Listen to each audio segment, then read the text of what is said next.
อาจารย์ก็ติดตามดูแลแล้วก็เช็คสัญญาณอยู่ตลอดตอนนี้ดีแล้วเนาะศรัทธาญาติโยมเสียงจากทาง Facebook ไลฟ์ตะกี้มันบ่ออกเนาะแต่ว่าอาตมาจัด2ระบบลิงก์ที่จัดเป็นปกติเนาะระบบลิงก์ระบบพอร์ตของสถานีวิทยุก็ออกโดยแล้วก็ระบบ Facebook ไลฟ์เนื่องจากว่ามีหลายท่านหลายคนบางทีก็ติดตามทาง Facebook ไลฟ์อยู่แล้วก็ทางครูบาอาจารย์เพิ่นก่อนนำสัญญาณนี้ไปออกอากาศทางสถานีทาง YouTube โดยทางช่องทาง YouTube โดยศรัทธาญาติโยมวันนี้เราพบปะกันวันที่5เดือนกรกฎาคมเนาะวันที่5เดือนกรกฎาคม2567เป็นวันพระใหญ่เป็นวันพระ15ค่ำ14ค่ำเนาะเดือนดับนะ14ค่ำเป็นเดือนดับวันนี้ก็มีกิจกรรมมีการมีงานหลายที่หลายแห่งวัดวาอารามที่ส่งน้ำพระธาตุในวันนี้ในเชียงใหม่ในลำพูนและที่จังหวัดลำปางก็มีหลายที่หลายแห่งที่เปิ้นมีการส่งน้ำในวันนี้ที่เชียงใหม่วันนี้อาตมาภาพก็ไปร่วมงานกับครูบาอาจารย์ที่ดอยสะเก็ดดอยสะเก็ดวัดแม่ห้องไคของตุ้ลุงแดงท่านอาจารย์พระครูชลทานพิทักษ์เนาะก็เป็นครูบาอาจารย์ในเครือข่ายคลื่นสีขาวของเฮามีงานในเครือข่ายคลื่นสีขาวก็จะมีคีย์แมนที่ทำงานด้วยกันในของภาคสนามในส่วนของภาคสนามก็จะมีตู้ลุงแดงท่านอาจารย์พระครูอภิวัตรอาตมาภาพและก็หลวงปู่ดอยจะเกาะกลุ่มรุมราทำงานเรื่องของการจับเตรียมนู่นนั่นนี่เนาะตลอดถึงการประชาสัมพันธ์ต่างๆก็เป็นหลักคือกับเครือข่ายสายบุญคลื่นสีขาวของเฮาเมื่อมีงานของครูบาอาจารย์ก็ทอดทิ้งกันบ่ได้ความจริงในพื้นที่ของท่านอาจารย์ก็มีความพร้อมทุกอย่างทุกประการอยู่แล้วคนในหมู่บ้านในชุมชนคณะศรัทธาลูกศิษย์ลูกหาของตุลุงก็สามารถสนองงานได้อย่างมีประสิทธิภาพในทุกด้านบ่ว่าจะเป็นเรื่องอาคารสถานที่เรื่องความสะอาดเรื่องความเรียบร้อยการตกแต่งสถานที่ก็มีคนฝีมือดีอยู่นักเรื่องอาหารการกินก็พร้อมเนาะแต่การไปหากันไปให้กำลังใจกันก็ถือว่าเป็นสิ่งสำคัญไปเติมบางส่วนที่มันขาดนะอาตมาเองนี่ก็บ่ได้เยอะอย่างนักเพราะครูบาอาจารย์เปิ้นมีลูกศิษย์ลูกหาเปิ้นทำอยู่แล้วเฮาก็บ่สามารถจะไปก้าวกายเปิ้นก็เพียงแต่ไปให้กำลังใจไปไปจาไปอยู่ร่วมในการตกแต่งสถานที่ต่างๆเนาะตกแต่งสถานที่ตั้งแต่หลายวันมาแล้วเนาะแต่ว่านี้ก็เป็นวันเรียกว่าเป็นวันที่ต้องให้พร้อมที่สุดเนาะเป็นวันที่เคลียร์อันใดที่บ่เสร็จบ่สิ้นบ่เรียบร้อยก็เคลียร์กันแต่ว่าก็มีศรัทธามาช่วยกันนักศรัทธาอยู่กันจนถึงค่ำถึงดึกนะประมาณ2-3 ทุ่มก็กลับกันไปอาตมาก็ไปจัดรายการที่หั่นจากการที่ครูบาอาจารย์มอบเวลาให้มาแต่วันนี้ 15 นาฬิกาก็ได้เข้ารายการพบปะกับศรัทธาญาติโยมเป็นวันปกติที่อาตมาจะต้องจัดรายการคือวันพฤหัสบดีเวลา 15-16 นาฬิกา16-17แต่วันนี้ก็เป็นของครูบาอาจารย์หลวงพ่อพระครูอุดมศิริทัศน์ซึ่งมาเข้ารายการแทนพระครูสิริธรรมบัณฑิตไปประชุมที่กรุงเทพเนาะก็เอาเสียงบันทึกของหลวงพ่อพระครูอุดมศิริทัศน์มาออกแต่วันนี้ศรัทธาก็ติดตามลำโดยรับฟังกันอยู่ก็ต้องขอบคุณศรัทธาเนอะหลายคนก็โทรมาชื่นชมว่าโอ้หลวงพ่ออายุ70 ปลายแล้วยังเตดมีพลังเสียงที่สมบูรณ์อยู่เนาะแล้วก็เนื้อหาสารธรรมที่นำมาเตดก็ม่วนเป็นนิยายสุริยคติกุมารเป็นธรรมพื้นเมืองเนาะที่ฟังแล้วก็เป็นเรื่องเป็นราวที่สนุกสนานคือข้อคิดหลายๆอย่างตอนเจ้านี้ก็ได้โอกาสจากครูบาอาจารย์อีกครั้งหนึ่งคือจัดรายการ6 โมงถึง 7 โมง ตุลุงแดงเปิ่นออกรายการไปก่อนโอ้อันช่วงตี 5 อาตมาก็จะเตรียมว่า6 โมงก็จะเข้ามาสนทนาต่อจากตุลุงโอ้มีคนโทรหาว่าตุลุงแดงออกไปแล้วนะท่านอาจารย์เข้าเลยว่ะก็ตลกดีตุลุงเปิ่นอาตมาบัดได้ติดตามฟังเปิ่นเนาะมัวแต่ดูแลเก็บเข้าเก็บของอยู่เพื่อจะเคลียร์สถานที่ทำความสะอาดสถานที่เก็บเข้าเก็บของเครื่องรับเครื่องนอนที่นอนกันอยู่บริเวณ อาคารศาลาอเนกประสงค์ศาลากุฏิใต้ถุนกุฏิของพระครูชลทานพิทักษ์อยู่โอ้สถาโทรมาว่าตุลุงแดงออกแล้วนะท่านอาจารย์ขจายว่ะ เลยฟังมาจัดรายการตอนเจ้าเนาะสถาก็โทรมาหาหลายท่านหลายคนแล้วก็หลายคนก็โทรมาให้มาหอมงานของตุลุงท่านตุลุงพระครูชลทานพิทักษ์อาตมาก็เป็นสะพานบุญนำส่งเฮือเรียบร้อยแล้วเนอะก็จบงานของพระครูชลทานพิทักษ์ตอนบ่ายก็ได้เดินทางเที่ยงปลายเที่ยงอิตอาตมาฉันเข้าฉันเพลเรียบร้อยแล้วเที่ยงก็ได้ออกเดินทางจากวัดแม่ห้องไคร้เดินทางมาถึงมายังวัดพระธาตุจอมพ่อม่อนจอมพ่อระหว่างเดินทางมาถึงแถวศูนย์การศึกษาห้วยแม่ห้องไคร้เนาะศูนย์ศึกษาห้วยแม่ห้องไคร้ในพระราชดำริของพระบาทสมเด็จพระเจ้าอยู่หัวรัชกาลที่9ยังบ่ได้พดถนนใหญ่กำเตือนหลวงป่อพระครูอุดมศิริทัศน์จากลำปางก็โทรมาหาท่านมหาอยู่ในตอนนี้ยังได้นะเดี๋ยวไปปะกันที่อันม่อนจอมพอเนอร์นะ หลวงป่อเปิ้นบอกว่าอาตมาไปตีวัดแม่ห้องไคร้นะก็บอกว่าผมมาวัดแม่ห้องไคร้กำลังจะเข้าไปหลวงป่อแหมประมาณ30 นาทีก็นัดหมายกันที่พระธาตุจอมพ่อก็มาถึงก็มาปะหลวงป่อมาถึงแล้วนะมาถึงแล้วหลวงป่อวันนี้ได้เดินทางมาร่วมบุญร่วมกุศลกับการหล่อเทียนของคลื่นสีขาวของเฮาครั้งนี้ได้นำสับปะรดแตงโมสับปะรดแล้วของหลายๆอย่างมาร่วมพิธีมาร่วมงานหล่อเทียนในครั้งนี้นะรอหลวงปู่โทรหาหลวงปู่ปรากฏว่าหลวงปู่แวะตีอันดอยนางแก้วอยู่ดูแลเรื่องกล้องวงจรปิดที่ดอยนางแก้วกำลังแก้ไขดูแลอยู่ก็เลยว่าท้ายรอหลวงปู่ก็ใจเวลาแหมเป็นประมาณชั่วโมงก็เลยถามหลวงพ่อว่าจะรอก่อนหลวงพ่อก็ว่าอันก็บ่รอละก็ได้ปั่นปอนแทนหลวงปู่และครูบาอาจารย์ขึ้นสีขาวเนอะวันนี้หลวงพ่อท่านพระครูอุดมศิริทัศน์ได้เมตตานำสัตธิวิหาริกลูกศิษย์ลูกหาจากวัดศรีภูมิมาบ้านท่าสมปล่อยตำบลทุ่งฝายอำเภอเมืองจังหวัดลำปางนำข้าวน้ำโภชนาอาหารเข้าของผลไม้มาร่วมบุญในงานหลอดเตียน ที่พระราชจอมพ่อแล้วก็ได้นำปัจจัยที่ศรัทธาญาติโยมเปิ่นให้หอมวันนี้เป็นวันพระเนาะศรัทธาญาติโยมที่ไปวัดก็หอมปัจจัยกันมาหลอดเตียนในครั้งนี้ได้ปัจจัยอยู่ 4,999 บาทนะซึ่งหลวงพ่อได้นำส่งนะมาที่หลวงปู่อาตมาก็เป็นคนรับภาระธุระรับปัจจัยของหลวงพ่อพระครูอุดมศิริทัศน์ปั่นปอนให้เปิ้นเรียบร้อยนะหลวงพ่อจำนวน999อันนี้4 ปันมีคุณโยมที่เปิ้นให้หอมมาเนาะก็คงจะอยู่ในซองนี้เรียบร้อยแล้วมี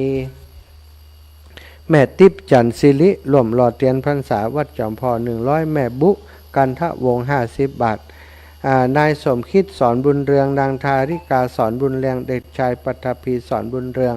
ร่วมบุญหล่อเทียน100 บาทแล้วก็นางสาครสอนบุญเรืองนางสาวิภารัตน์ฟู่1,100 บาทแม่นำกันทะวงนายสุรชัยกันทะวงนางสาว นายยนันท์กันทะวงศ์นายบุญธรรมบุญรัตน์ร่วมบุญ100 บาทนายณวินสุวรรณอัตร่วมบุญ100 บาทแล้วก็ครอบครัวแม่คำผ่านจอมคำ600 บาทแม่คำใสจอมคำ100 บาทแม่บัวจันทร์คำจันตะ100 บาทครอบครัวประยูนมังกร200 บาทครอบครัวพัชรีตุลาพันธ์100 บาทครอบครัวข้าหนึ่งมังกร300 บาทครอบครัวบุญเชื่อมมังกร100 บาทครอบครัวสัมยุทธมังกร100 บาทครอบครัวบัวเขียวนวลสาย100 บาทครอบครัวทวีศักดิ์นางไพรินทองอุ่น100 บาทครอบครัวพิพัฒน์นางนิธินาถกันทะวงศ์100 บาทอันนี้สายงานของตีฝากหลวงปู่มาเนาะนางศรีนวลกันทะวงศ์วันที่12 เดือน 12 2495นายโต้กันทะวงศ์อันนี้นายโต้กันทะวงศ์นายชูชาติใจมั่นนางนัทธิยาใจมั่นร้อยตำรวจเอกโยธินเทศศรีเมืองนางสาวนางจิราพรเทศศรีเมืองนางสาวสกลรัตน์กันทะวงศ์นางสาวพระสิกาเทศศรีเมืองนางสาวจิรัชยาเทศศรีเมืองนะอันนี้แหม1 ชุดแล้วก็ป้อสักแก้วเตชะ100 บาทนางสิริพรแก้วเตชะ100 บาทนายประนัทจอมคำ100 บาทนายประสงค์ขัดศรี100 บาทนายตีแท่เจียง100 บาทแม่วิไลสร้อยวิไล100 บาทแม่ยายสมพงษ์200 บาทพร้อมครอบครัวแม่ปอยกันทะวงศ์100 บาทแม่หลงกาวิวงศ์100 บาทแม่สุจารีสุวรรณอัต100 บาทครอบครัวฟูฟัน100 บาทแม่คำใสราชเครือ100 บาทแม่จันตะนะเกต50 บาทแม่ติ๋มสมพงษ์50 บาทแม่สะปันทิพัน100 บาทแม่จีนปัญญาเจริญ20 บาทนางสาวอัมพรกันทะวงศ์20 บาทแม่แสงเวียนอินตา50 บาทครอบครัวนายราชันอินตา100 บาทครอบครัวนายพงษ์นรินทร์อินตา100 บาทแม่หลวงทองคำขอด100 บาทแม่จันเพ็ญศรีใจเปี้ย100 บาทแม่ทองคำขอดร่วมถวายสับปะรดโตยนางสาวศรีบานฟูพัน100 บาทนะแล้วก็มีนายบุญส่งสายพัดพร้อมครอบครัว50 บาทนางศรีนวลแซ่โละพร้อมครอบครัว200 บาทนายสุวิทย์กาวิวงศ์50 บาทนางสาววิไลอ้วนมัก50 บาทเนาะก็เป็นชื่อเสียงเรียงนามสายงานของหลวงพ่อพระครูอุดมศิริทัศน์นะส่งมาแล้วพร้อมกับรายชื่อเนาะขอบคุณหลวงพ่อที่นำมาส่งมาให้กำลังใจถึงที่ถึงถิ่นบัดได้มาในวันที่7เนื่องจากว่าหลวงพ่อจะต้องเป็นพระอุปชาบวชพระภิกษุติวัดบวชตุเจ้าเป็กตุเจ้าติวัดศรีภูมิมาตราสมปล่อยเนาะก็สามารถจะมาได้ก็เลยได้มาเหตุก่อนสักแล้วก็มีโต๊ะค้างนี่แหมน้อยนะอันญาติโยมเปิ่นฝากอาตมาแม่อ้วนสิงเชื้อบานทุ่งม่านเหนือนะ60 บาทนางลำดวงแก้วพาทานางเรนู10 ทิศสอน50 บาทนะแม่ชื่นใจไพวัน100 บาทนะแล้วก็อันนี้สายงานของโยมแม่เพ็ญศรีเมืองสุวรรณนายเกษมสุจริตนะปีกระต่ายปีเถาะปีกระต่ายนายเกษมสุจริตนายเกษมสุจริตนางสุภาพรสุจริตนายเฉลิมเผ่าสุจริตนางสาวพันนิกาสุจริตนายยุรวิทย์สมบูรณ์วิทย์นายพิชัยวีสมบูรณ์วิทย์นายดานุสายเครือมอยเปิ่นบอกปีวันเดือนปีเกิดมาหมดแล้วเนาะแต่ว่าอันนี้ก็อ่านวันเดือนปีเกิดจะไปเขียนในแผ่นเตียนเอาแม่เพ็ญศรีเมืองสุวรรณนายยันยงพร้อมสุขนางพัทรฤทัยพร้อมสุขนางสาวอิสริยาเมืองสุวรรณนางสาวจตุพรเมืองสุวรรณนางสาวภัครัตน์ เมธเมรุรัตน์นางสาวอรกัญญาพร้อมสุขนะร่วมบุญกันมา100นะสายของโยมแม่แล้วก็บ้านเลขที่118ป่อบุญทาผ่องใสแม่มาลีผ่องใสนายอดุลสายยุทธนางจำพันสายยุทธนายเอี่ยมสายยุทธนางสาวยอแสงสายยุทธนะบ้านเลขที่250บ้านร่องเคาะอำเภอเมืองจังหวัดลำปางนางสาวสุนาแต้มเก่งได้ร่วมบุญมาป่อบุญศรีทองใบแม่ไหลทองใบนี่ก็ร่วมบุญมาบ้านเลขที่305ร่วมบุญมาในชัยรัตน์ทองใบนางสาวสุภาพรทองใบนางสาวภูมิรัตน์ทองใบนายภูมิแผ่นดินทองใบบ้านเลขที่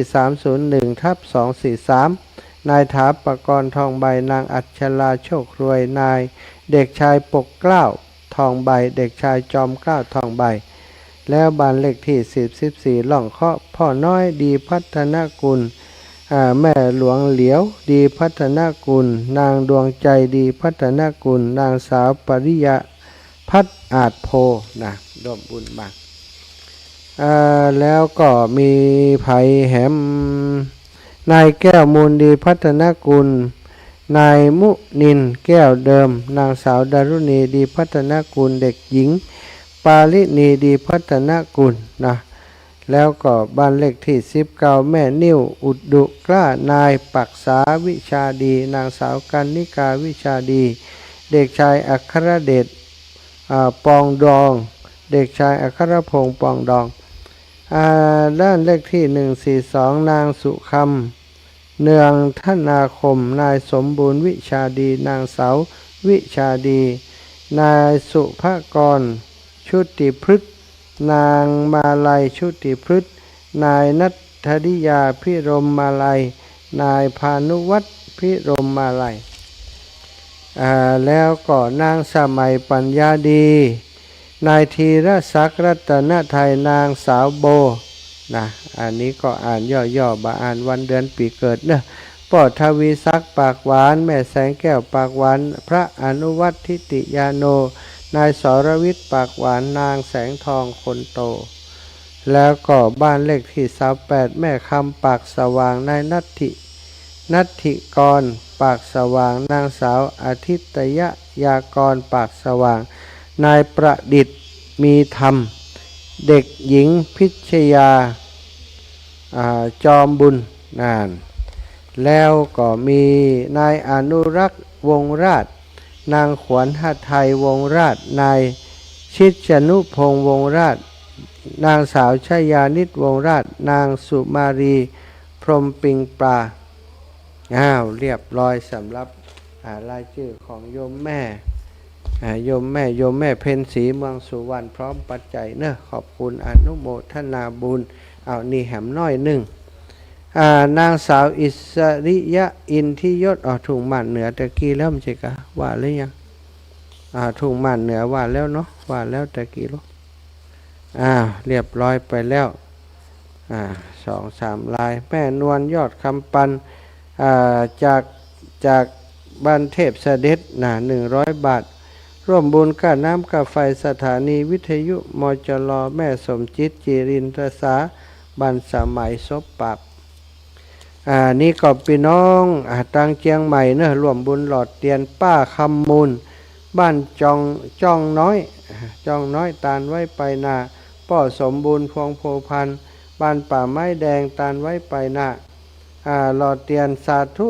สีพันตัดแก้วดอยสะเก็ดร่วมบุญหลอดเตียน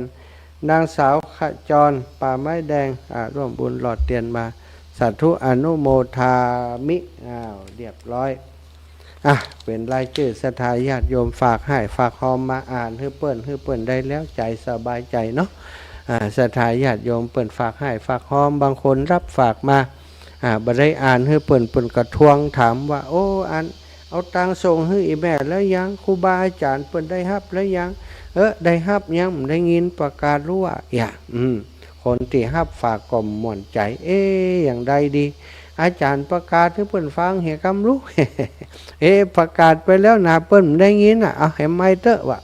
บางทีต้องไปค้นเอามา ที่อาตมาอ่านไปแล้วนี่ตอนแรงเดี๋ยวถ้าหลวงปู่มาก็จะเอาให้หลวงปู่ถ้าหลวงปู่มีเวลาก็คงจะอ่านเพิ่มแหมถ้ำมีเวลาก็ถือว่าอาตมาอ่านให้แล้วเนอะเนาะก็ความสำคัญของการทำบุญบ่ได้อยู่ที่การอ่านหรือบ่อ่านซะท่าคือเจตนาที่เราตั้งเจตนาไว้อยากจะสนับสนุนกิจกรรมการหล่อเตียนอยากจะให้การหล่อเตียนครั้งนี้เป็นการสะเดาะเคราะห์ต่อชะตาให้ตัวเก่าด้วยได้ร่วมบุญได้เกิดสติปัญญาสว่างสวัยเหมือนเตียนที่เปิ่นได้หล่อได้หลอมแล้วเอาไปตามเอาไปจุดเข้าพรรษาเจตนาเป็นที่ตั้งของเฮาดีแล้วเฮาพึงพอใจในเจตนานั้นเอาปัจจัยออกมาจากกระเป๋าจากย่ามจากกระเป๋าเสื้อนะเอามาถวายมาให้มาหอมการที่จะเอาทรัพย์สินมาให้กับคนอื่นศรัทธาญาติโยมโดยเฉพาะการทำบุญนี้ศรัทธาต้องมีจิตเจตนาที่ดีงามก่อนจิตเจตนาพร้อมที่จะเสียสละหันประโยชน์ในการทำบุญเมื่อเราตั้งใจมีจิตเจตนาดีแล้วบุญก็ย่อมจะเกิดขึ้นในจิตในใจเฮาตอนที่เฮาตั้งใจนั่นเองบ่ได้เกิดขึ้นในคณะที่อาตมาประกาศที่ประกาศนี้ท่านศรัทธาได้ยินก็อนุโมทนาอีกรอบหนึ่งก็เป็นบุญอีกรอบหนึ่งแต่ถ้าบ่อนุโมทนาบ่ประกาศศรัทธาก็หอมไปแล้วนะบุญครูบาอาจารย์ก็นำปัจจัยแล้วก็นำเตียนศรัทธาไปหล่อแล้วศรัทธาก็จะได้บุญตามที่เฮาตั้งจิตเจตนาไว้นั่นเองก็บ่ต้องพะวักพะวงบ่ต้องเป็นห่วงเป็นหามครับว่าเปิ้นจะประกาศหรือบ่ประกาศบางคนก็เป็นเดือดเป็นร้อนเป็นตาดีอินดูเหมือนกันโทรมาหาย่ำแล้วย่ำแหมประกาศให้แม่แล้วยังได้ยินนี่นะบางครั้งก็ยอมรับเหมือนกันว่าอึดอัดอึดอัดเวลารับฝากแล้วแต่เฮาประกาศไปแล้วเปิ้นบ่ได้ยินเปิ้นก็ทวงถามอยู่หั่นเฮาก็จำเป็นทำใจให้เย็นไว้ประกาศให้เปิ่นแหมกำก็รู้สึกเหมือนกันว่าบางครั้งเนี่ยเฮาบ่ได้ชี้แจงให้เปิ่นฟังก็ว่าใดในการทำบุญนั้นจิตเจตนาเป็นใหญ่เป็นประธานถ้าตั้งใจทำแล้วได้ทำแล้วก็มีความสุขในการที่ได้ทำแล้วทำไมจะต้องมาแคร์กับการที่ว่าประกาศหรือบ่ประกาศต่างๆบางคนเปิ่นก็โทรมาบอกบ่ต้องประกาศของแม่เน้อท่านอาจารย์บ่ต้องประกาศแล้วแม่เจาะใส่หัวแล้วแม่ได้บุญไปแล้วประกาศก็ได้ประกาศก็ได้แต่ประกาศก็ดีเน้อท่านอาจารย์ว่าอันนี้ก็ดีใจเนาะที่ศรัทธาเข้าใจแต่ศรัทธาคนใดที่เปิ้นเข้าใจก็นักใจแตนเปิ้นอยู่นักใจที่เปิ้นเป็นคนที่ถือเกี่ยวกับเรื่องมูนี้นะเหมือนกับว่าจะต้องให้คนอื่นได้ยินที่ตัวทำบุญความจริงนี่คนอื่นได้ยินหรือบ่ได้ยินเนี่ยบ่ได้สำคัญต่อบุญของเขาบุญของเขาจะเกิดขึ้นก็อยู่ที่จิตใจของเขาที่จิตเจตนาดีตั้งใจแล้วได้ทำนั่นแหละคือบุญบ่จำเป็นที่ว่าเขาจะต้องมาประกาศอู้เอิ้นสรรเสริญเยินยออย่างต่างๆเขาก็ได้บุญไปแล้วศรัทธาแต่ก็ยังว่าเนี่ยนาจิตตังคนมันตึ้งเหมือนกันเนาะจะให้คนนั้นเหมือนเฮาจะให้เฮาไปเหมือนคนนั้นมันก็เป็นไปบ่ได้บ่เหมือนกันแน่นอนโดยประการทั้งปวงศรัทธาขอพักเบรกช่วงนี้กำเนอะรู้สึกอยากจะดื่มน้ำอยากจะดื่มน้ำสักหน่อยน้ำนี่หมดไปเสียแล้ว ขออนุญาตลงไปเอาน้ำสักหน่อยฟังเพลงสักเพลงก่อนเนาะ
างเสียงเย็น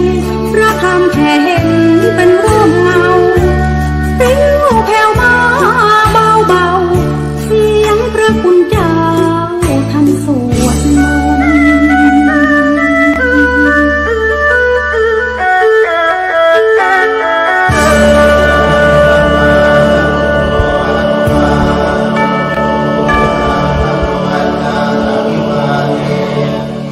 น่าศรัทธาพบกะกันต่อเนาะ ต้องขั้นรายการละช่วงนี้ถ้าเป็นนักมวยแล้วก็พิงเจือกละเนาะกลับจากคุณมาก็บ่ได้พักสักกรรมมานั่งนาใหม่จัดรายการก็บ่เป็นอย่างเพื่อให้ศรัทธาญาติโยมได้มีโอกาสสดับรับฟังเรื่องราวดีๆสิ่งละอันพันละน้อยในแต่ละวัน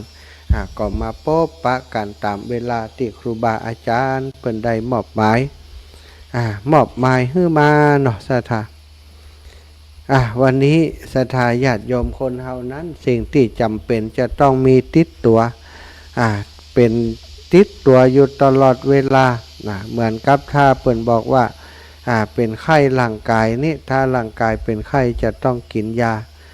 ก็ต้องมียาสามัญประจำบ้านเพื่อเจ็บหัวตัวร้อนเป็นกระเพาะเป็นนู่นเป็นนี่เป็นแผล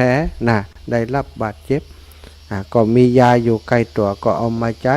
ประโยชน์ได้ทันทีจิตใจของเฮาศรัทธาญาติโยมจำเป็นจะต้องมียาใจยาของใจนี่ติดตัวอยู่ตลอดเวลาพกติดเอาไว้ใช้ประโยชน์ได้ทันท่วงทียาที่จำเป็นจะต้องพกติดตัวอยู่ประจำก็คือสติและปัญญา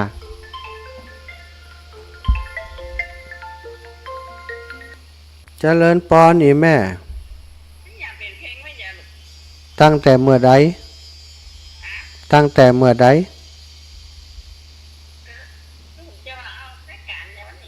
ออกรายการแล้วมันออกลำปางกะ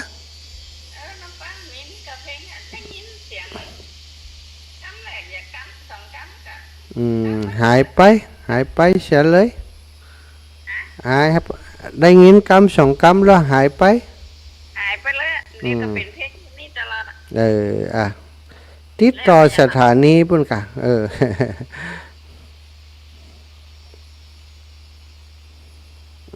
เดี๋ยวก่อนเนอะติดต่อสถานีก่อนติดต่อสถานีลำปางก่อนก็ลำบากอยู่นะเวลาอันสัญญาณมันดีอย่างต่างๆนี้บางเตือเฮาได้ฟังอันนั้นตัวเนาะสถาแต่ว่าตั้งคนที่ฟังเปิ่นก็บอกฮู้จะติดต่อไปหาไผก็โทรมาแจ้งอย่างนี้น้องนัดอยู่ที่ไหนลูกนัดช่วยเกาะสัญญาณให้เจ้าลำปางเปิ่นกำลูก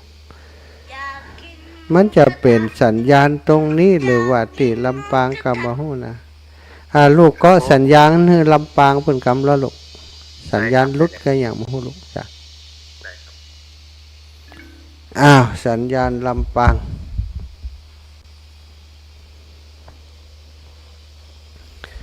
สถานสิ่งที่จะพกติดตัวอยู่เป็นประจำนั่นก็คือ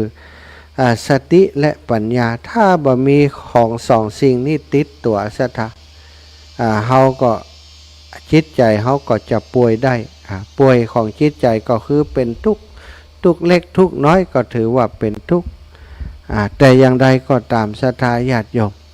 เฮามีสิ่งเหล่านี้อยู่ติดตัวเฮาก็จะต้องพิจารณาตัวทุกวันเหมือนกันบ่มีทุกข์บ่มีสุขบ่มีทุกข์ใดที่คงอยู่ถาวรต้องเอาสติมาคิดอย่างอีกสติปัญญามาพิจารณาว่าบ่ว่าจะเป็นความสุขหรือว่าความทุกข์ใดก็บ่ได้คงที่ถาวรอยู่บ่ได้อยู่แบบนี้เป็นประจำหรอกบ่ว่าความสุขหรือความทุกข์สถานมันอยู่บ่เหมือนอยู่บ่ถาวรสุขและทุกข์เปรียบเหมือนเหรียญที่มีสองด้านเนี่ยเฮาต้องพิจารณาให้หันว่ายามที่เฮามีสุขเนี่ยทุกข์มันก็อยู่อีกด้านของความสุขด้านหนึ่งคือความทุกข์อีกด้านหนึ่งก็คือความสุขยามที่เฮาตกอับก็คือยามที่เฮาทุกข์ ยามที่เฮารุ่งเรืองเจริญรุ่งเรืองกลางกุ่นรุ่งเรืองก็คือยามที่เฮามีความสุขยามผิดหวังก็คือยามที่เฮามีความทุกข์ยามที่เฮาสมหวังก็คือยามที่เฮามีความสุขยามเผชิญกับยามเผชิญคือทุกข์ยามผ่านพ้นก็คือสุขยามที่เฮายังประสบปัญหาอยู่นั้นนะเผชิญกับปัญหาอยู่นั้นก็เป็นความทุกข์สถานแต่ถ้าปนปัญหาเรื่องนั้นไปก็ถือว่าปนแล้วก็มีความสุขเรื่องบางเรื่องที่ทุกนักทุกหนาในตะวาหรือว่าวันวานที่ผ่านมานั้นเมื่อนานผ่านไปสมมุติว่ามันผ่านไปเป็นปีแล้วเขามานั่งนึกทบทวนเรื่องนั้นเรื่องที่เขาทุกแทบจะประดาตายให้ห้องอยู่บ่ได้นะ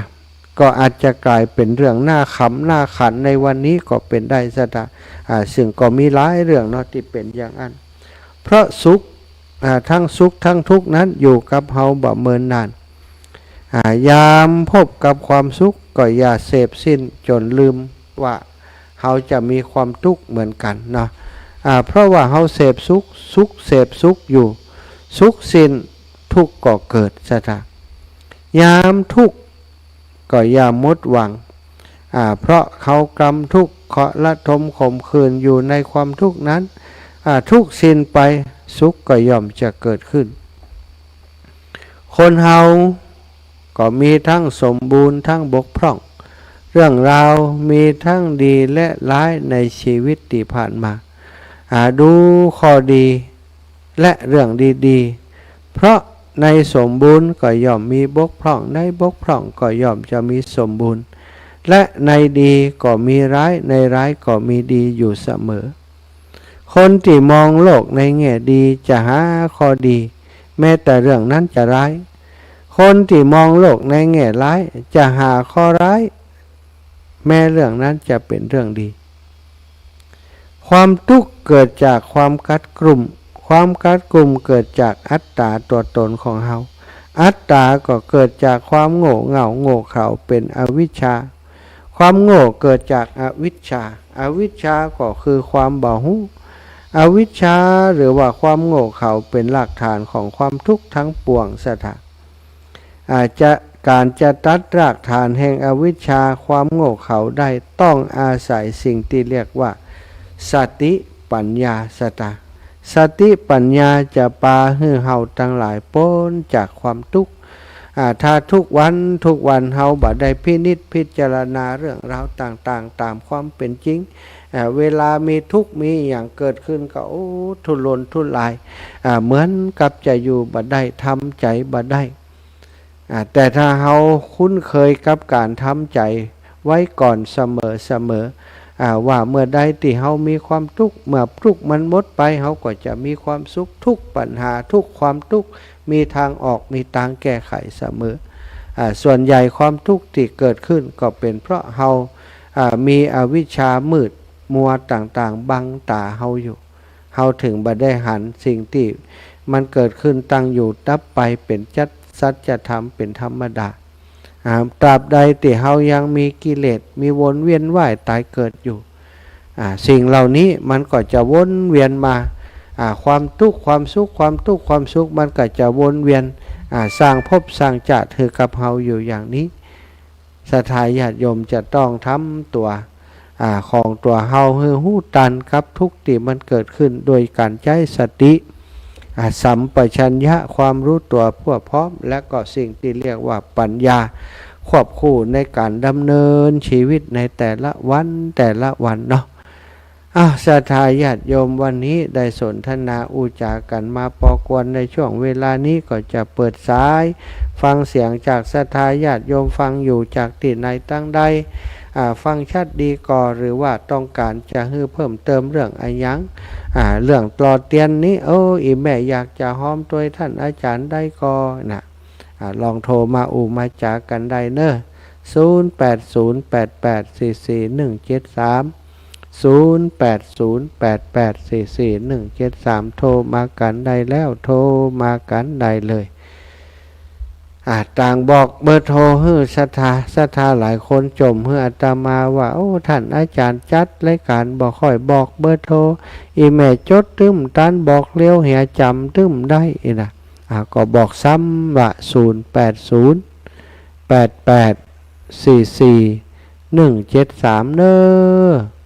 0808844173โทรมาสนทนาอู้จากันได้มาแล้วพี่น้องตั้งเมียงฝางเจ้าแต่ทูลูกเจ้าออกรายการนี้แม่ยังได้ยินนะฮะเมื่อใดเจ้าโอ้อีแม่ไปไหนไปวัดก้าออกกี่โมงออก6 โมงถึง7 โมงนะ6 โมงเมืองฝางบ่ฮับก้าอีแม่เคยไปวัดแต่ละน่ะ5 โมงนี่ตู้ลุงแดงตู้ลุงแดงเขาได้ยินแต่ตู้ลุงไม่ได้ยินหนึ่งเป็นยังได้ยินผ่องก่อมเป็นยังเจ้าวันฮือกะมาล่ะวันฮือเนาะวันนี้วันที่5วันที่6วันที่7วันฮือเนาะมา5รถ5กันตู้กันได้แม่นั่งตู้ได้ตัวแม่จงดีกะแม่จงดีจะเธออยู่เธออยู่ตัวไม่จงดีขอฮะเจ้าแรกอะมาป้ากันเพ่เนาะเจ้าสาธุเด้อโยมแม่เด้อพี่น้องเมืองฝางมากันคึกคักแน่นอน5-6กันตุสาธุพี่น้องเมืองฝางฟังอยู่พี่น้องเชียงใหม่พี่น้องลำปางไปอยู่ตั้งใดทำไมไม่โทรคือโทรแล้วโทรนาดีจะเปิดเพลงให้เห็นแล้วเอาวันนี้ก่อนเหนื่อยน่าดูเหมือนกันเนอะตั้งแต่ตอนเช้ามาถึงฉันเพลแล้วเดินทางมาถึงนี่ก็ได้พักชักกรรมมานั่งจัดรายการต่อจัดรายการแล้วขอชักหงิบนะ ตื่นเจ้าจัดรายการตัวเยอะการตัวหลายอย่างตะคืนนี่ก็รับตื่นหลังคาเป็นแผ่นเมทัลชีทว่ามันดังดีชะตาลึงนะฝนตกเจริญปอนคนต่างถิ่นแดนไกลบ้านนาบัวเมืองยาวไว้สาเจ้าแต่ว่าก็ไปด้วยหาหมอวันนี้ไปด้วยหาหมอใจไปด้วยหามาด้วยหาติ๊กไปใจตัวบ่ไปตัวเหี่ยบ้านเคอะเลอะบ้านใหม่จะเริ่มได้นี่จะได้ขึ้นได้จะได้ขึ้นบ้านใหม่เมื่อได้เรียกเกียบ้านใหม่แล้วก่อนจะบอกจะบอกคือจะไปกินหัวโอ้ไก่คนก่อนมักหัวโอ้ไก่เนาะแปลกเนาะเดียวใครย่ำกินฮะจัดตุเงียบปิ้งขอบคุณเด้อโทรมาเป็นกำลังใจมาจ่าสนทนากันขอบคุณจัดหลายขอบคุณดัดได้เดี๋ยวนี้แกงผักกาดมาชูก็ได้เนาะผักกาดมีแล้วเนาะนานนี้หมดแล้วเนาะแม่สมใจปีบ้านใหม่โทรมาแหมใหม่แม่สมใจปีบ้านใหม่เนาะโทรมา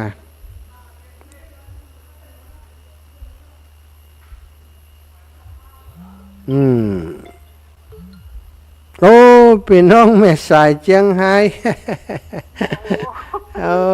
แม่อำพรสะดวกคุยก็เจ้าสะดวกจัดรายการอยู่ได้โยมแม่แล้วก็ออกอากาศออกอากาศไป3-4จังหวัดใจจะบอกว่าในเวลารอเตียนส่งบุญถึงแม่ตัวเนอส่งบุญให้อีแม่พ่อตั้งโทรศัพท์ได้ก่อนก็ได้พอเจ้าอินดูอินดูจ้ะโอเคอยู่ถ้ามีจะส่งไปให้เนาะรับตาส่งไปให้เนาะ เจ้า รับตาทำสมาธิส่งบุญไปให้อีแม่เนอะ เจ้าถ้าวันหลังถ้าจะไปอันเลี้ยงก๋วยเตี๋ยวนะบอกแม่นะแม่จะหอมเจ้า อ๋อนี่ก็เร็วๆนี่ก็นี่จะเดือนเนี่ยแม่แต่ยังบัดลงวันที่ว่าวันที่ต่อใดจะเอาเสื้อผ้าแล้วก็เอาอาหารไปเลี้ยงละอ่อนที่อันโรงเรียนเด็กกำพร้าที่เวียงป่าเป้านี่แม่ ใจตีอันโดยอมก่อยนั่นน่ะเลี้ยงก๋วยเตี๋ยวอย่างนั้น อ๋อ น่ะ อมก่อยปุ้นก็ออกภาษาปุ้นก็ เจ้าเอ็นดูเปิ่นอันตันคงบอกฮู้ว่าก๋วยเตี๋ยวนี่มันถ้วย5-60นะ โอ้จ้ะปุ้นนะ ถ้าคนมีตังค์นี่ไม่ได้กินเจ้า เออใจ ขายพักเป็น5ก็ได้ก๋วยเตี๋ยวถ้วยเดียวอันน่ะ โอ้อินดูเนาะ นั่นกะถ้วยบะเดียวตึงวันนี่น่ะซื้อก๋วยเตี๋ยวกิน50-60นะ เดี๋ยวเนอะถ้าเอาไปปุ่นเขาจะบอกแม่เนอะ เจ้า เจ้า แล้วก็งงเดี๋ยวกันแซวแถมกำ แซวเลย งงอันบ้านโถสมานนั่นหายงงแล้วยัง อันพอสมานไหน วันได้ก็ว่าเป็นป่อสมาน พ่อยังไง ที่นานนั่นแน่บ้านเป็นบ้านป่อโถสมานเนี่ยตั้นก็ว่าเป็นป่อสมานติ๊กๆเนี่ย มันเป็นบ้านยัง โถสมาน ท่อกะ เจ้า ท่อสมานเซลจนได้เนาะฮะจำได้ไปสปะนี่ฮะหลักฟังขนาดนักนี่อีแม่นี่ เจ้าแล้วได้ถามแถมยังแล้วตั้นได้เป็นปูเป็นตาแล้วยัง ได้แล้วไม่ยาก อ๋อดี ลูก ละดีละ ลูกเบาคนน้อย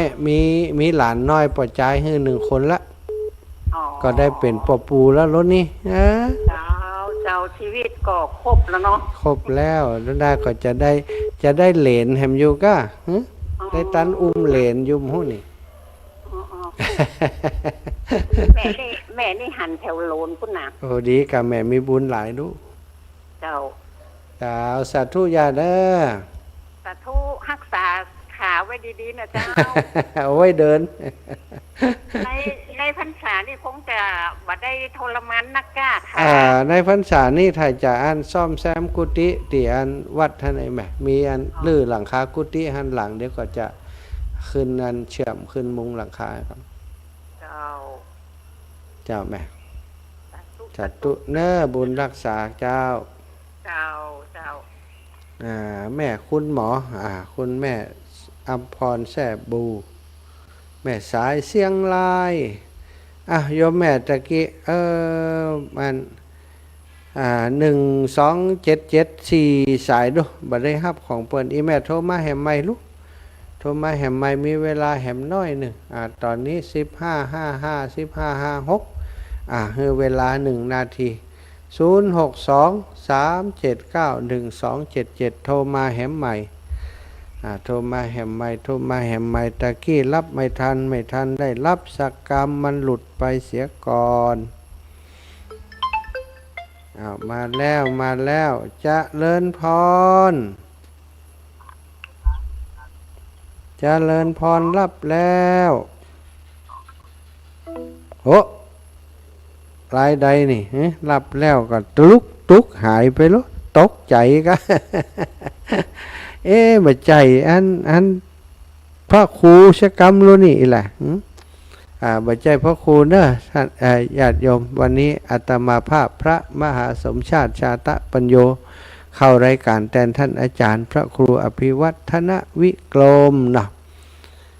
บ่ใจเจ้าของรายการเปิ้นเนอวันนี้เป็นตัวแทนมาทำการแทนครูบาอาจารย์แม่สมใจปีบ้านใหม่ยังทันแม่สมใจว่ายังไงอีกตะกี้แม่โทรไปนี่แหละแม่อำพรเด็กรวมวงปัญหามารถเต็มกันยังบ่ได้รถยังไปไหนยังได้จะไปเวียงป่าเป้าเจ้าเวียงป่าเป้าน่ะเต็มแล้วก็ฮะแม่อันบ่เย็นเขาก็ให้จะเรียบร้อยเต็มแล้วแม่ก็ไปรถแม่บ่เย็นนี่น่ะพอได้กับแม่กับเที่ยว2คนนั่นล่ะเต็มมากแม่บัวเย็นถ้าฟังอยู่เช็คให้จิมรถเต็มกำเต็มเด้อแม่บัวเย็น อืม สา ถ้ารถเย็นที่มันเต็มถ้าไปรถกันอื่นเปิดกำไปเหมาะเปิดจะนั่งเขา โอ้อันกล่อมได้ละ ได้ไปถ้าไปรถกันอื่นดีกว่ารถก่อนนั่นนะ ได้มาเอาสตังค์มากันหน้ากะสาธุหอมมาแล้วหอมมาแล้วก็ได้บุญแล้วมันได้มามันเป็นยังเจ้าสาธุไม่สั่งฟ้าอาบน้ำฝนบอนวิทย์แหนมดีแล้วสาธุปีแล้วไอ้แม่ก็ได้ย่าอย่างน้องฟ้าอาบน้ำฝนได้ยากกันอยู่จ้าเวลาหมดแล้วในช่วงนี้พักก่อนเวลาหมดเวลาต่อยพบปะกันในชั่วโมงที่2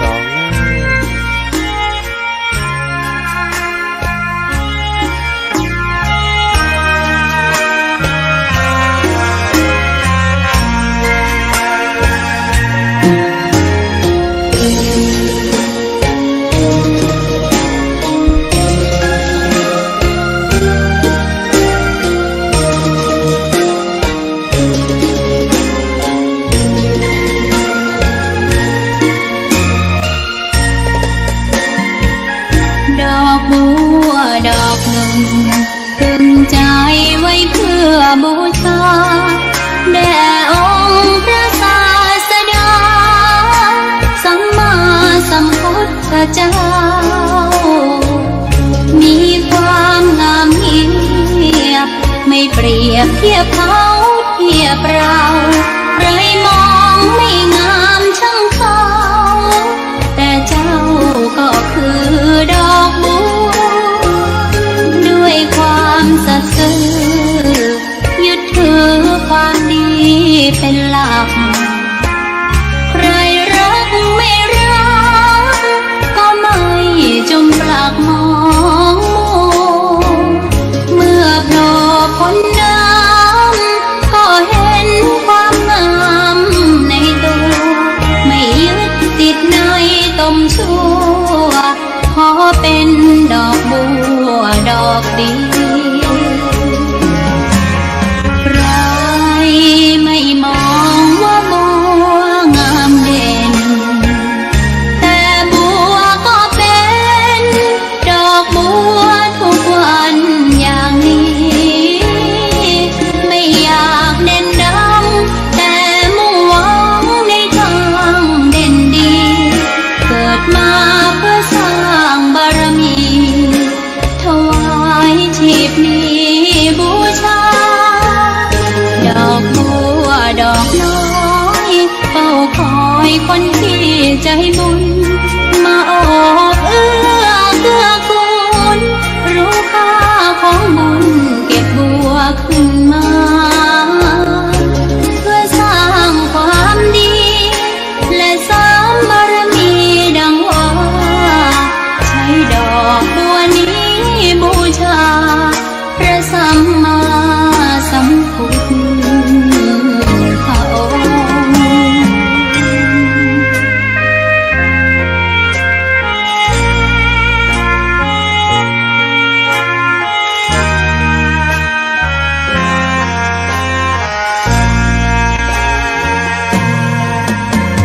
ใครไม่มองว่าบัวงามเด่นแต่บัวก็เป็นดอกบัวทุกวันอย่างนี้ไม่อยากเด่นดังแต่มุ่งหวังในทางเด่นดีเกิดมาเพื่อสร้างบารมีถวายชีพนี้บูชาดอกบัวดอกน้อยเฝ้าคอยคนที่ใจบุญมาโอบเอื้อเกื้อกูลรู้ค่าของบุญเก็บบัวขึ้นมาเพื่อสร้างความดีและสร้างบารมีดังว่าใช้ดอกบัวนี้บูชาพระสัมมาสัมพุทธพระองค์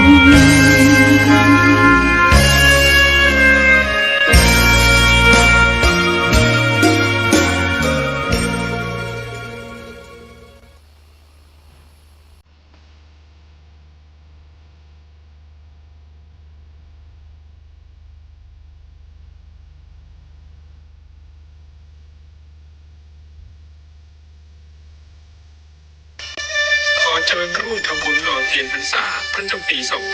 2567 ของเครือข่ายคลื่นสีขาวเชียงใหม่เชียงรายลำพูนลำปาง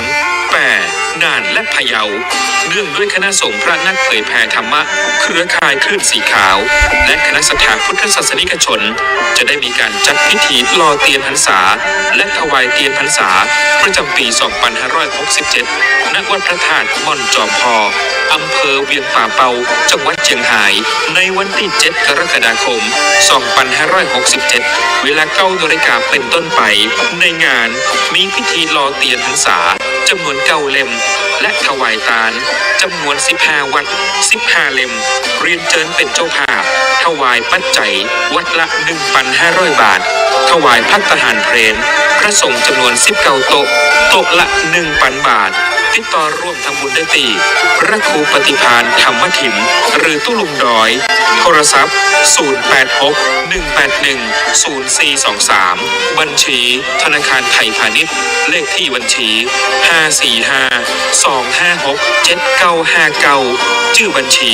พระครูปฏิภาณธรรมถิมหลังจากทำพิธีหล่อเทียนพรรษาเรียบร้อยแล้วจะนำไปถวายวัดต่างๆจำนวน 9 วัดในพื้นที่ภาคอีสานในวันที่23ถึง25สิงหาคม 2567 โดยจะออกเดินทางในวันที่23สิงหาคม 2567 เวลาตี 4ในโอกาสนี้จึงขอเชิญชวนพุทธศาสนิกชนทุกท่านได้ร่วมพิธีหล่อเทียนพรรษาและร่วมอนุโมทนาบุญไปด้วยกันเพื่อส่งเสริมพระพุทธศาสนาและวัฒนธรรมประเพณีอันดีงามต่อไป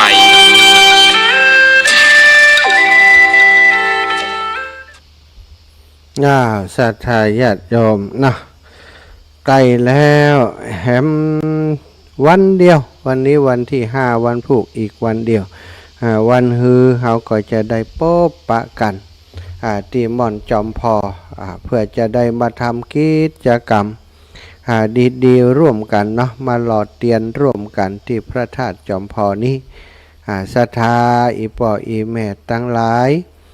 เตรียมตัวเตรียมใจกันมานะรักษาสุขภาพให้ดีวันที่จะเดินทางนั้น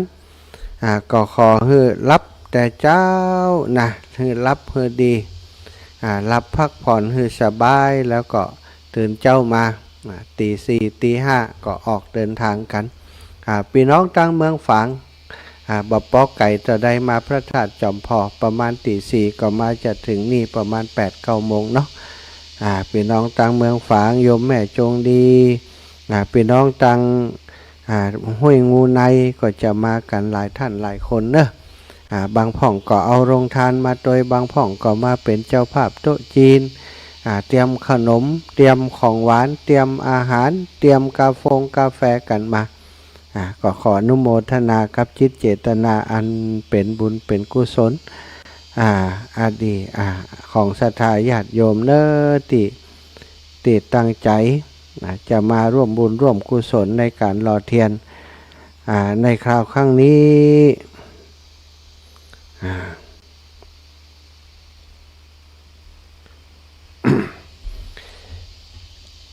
ศรัทธาญาติโยมมีพระเถระนาติเป็นเอตทัคคะของพระพุทธเจ้ามี80อสีติมหาสาวกก็คือ80องค์สำคัญในพระพุทธศาสนาในสมัยพุทธกาลมีพระเถระรูปหนึ่งที่มีเรื่องราวเกี่ยวข้องกับการเกี่ยวข้องกับเรื่องราวของการหล่อเทียนเนี่ยนะ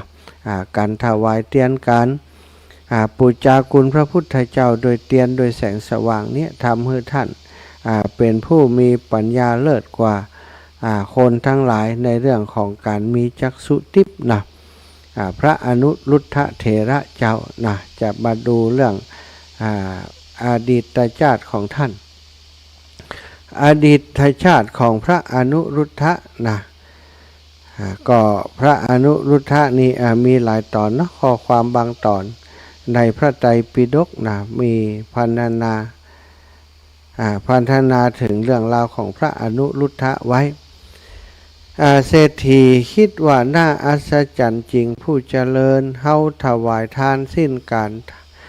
เท่านี้ก็บ่สามารถเพื่อจะให้เทวดาสาธุการได้ส่วนนายอันนะภาระอาศัยเฮาเป็นอยู่ยังฮือเทพพยาดาสาธุการโดยบิณฑบาตหนเดียวเท่านั้นได้เฮาจักทำสิ่งอันสมควรในทานของเขาแล้วทำบิณฑบาตนั้นฮือเป็นของเฮาเสียคืดใจอีแล้วจึงได้เรียกฮือนายอันทภาระนี้เข้ามาวันนี้ก็ถามว่าเมื่อมาถึงก็ถามว่าวันนี้เธอได้ทำอะไรยังได้ฮือตานแก่ไผ่พ่องนายอันนะภาระก็บอกว่าขอรับนายวันนี้กระผมได้ถวายทานแก่ได้ถวายภัตตาหารแก่พระอุปาริทะปัจเจกพุทธเจ้าครับผมท่านเศรษฐีกล่าวว่าโอ้เอาเถอะพ่อเจ้าจงถือเอากหาปณะแล้วฮือบิณฑบาตนั้นแก่ฉันเถิดนายอันนะภาระโอ้ก็บอกว่าบ่ฮือเน้อนายผมบ่ฮือท่านดอกเศรษฐีนั้นก็บอกขึ้นราคาฮือจนถึง1,000กหาปณะ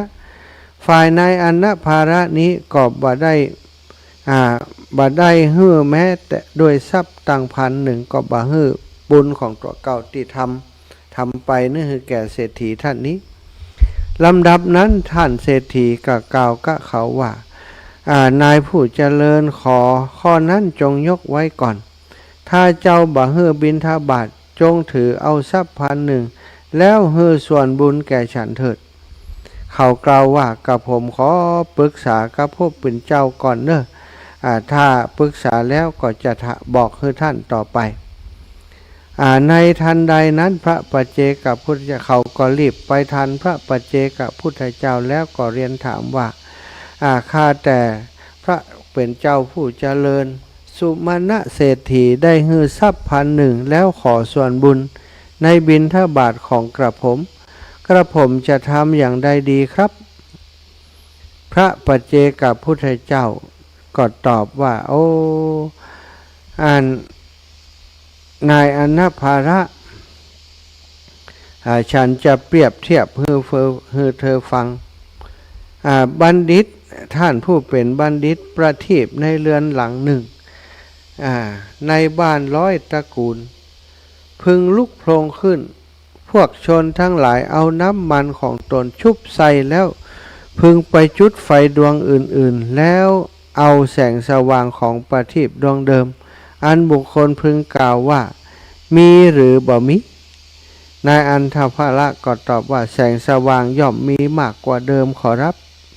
พระคุณเจ้าพระประเจกพุทธเจ้าก็ตอบว่าฉันนั้นแลท่านผู้เป็นบัณฑิตอาจจะเป็นข้าวยาคูกับบวย1หรือภิกษุหรือภิกษาทัพพี1ก็ตามเมื่อบุคคลได้ฮือส่วนบุญในบิณฑบาตของตนแก่ผู้อื่นได้ฮือแก่คนไปเท่าใดบุญเท่านั้นย่อมเจริญก็ท่านได้ฮือบัณฑิตบิณฑบาตส่วน1เท่านั้นแต่เมื่อท่านได้ฮือส่วนบุญแก่เศรษฐีบิณฑบาตชื่อว่าเป็น2 ส่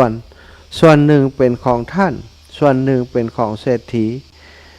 เขาก็บอกว่าโอ้ดีละท่านผู้เจริญไหว้พระปัจเจกพุทธเจ้าแล้วก็ไปสู่สำนักของเศรษฐีกล่าวว่านายขอท่านจงรับเอาส่วนบุญเถิดเศรษฐีก็บอกว่าถ้ากันนั้นพ่อจงรับเอากหาปณะเหล่านี้นายอันนะภาระก็บอกว่ากระผมบ่ได้ขายบิณฑบาตครับกระผมฮื้อส่วนบุญแก่ท่านด้วยศรัทธาเศรษฐีก็กล่าวว่าเจ้าได้ฮื้อด้วยศรัทธา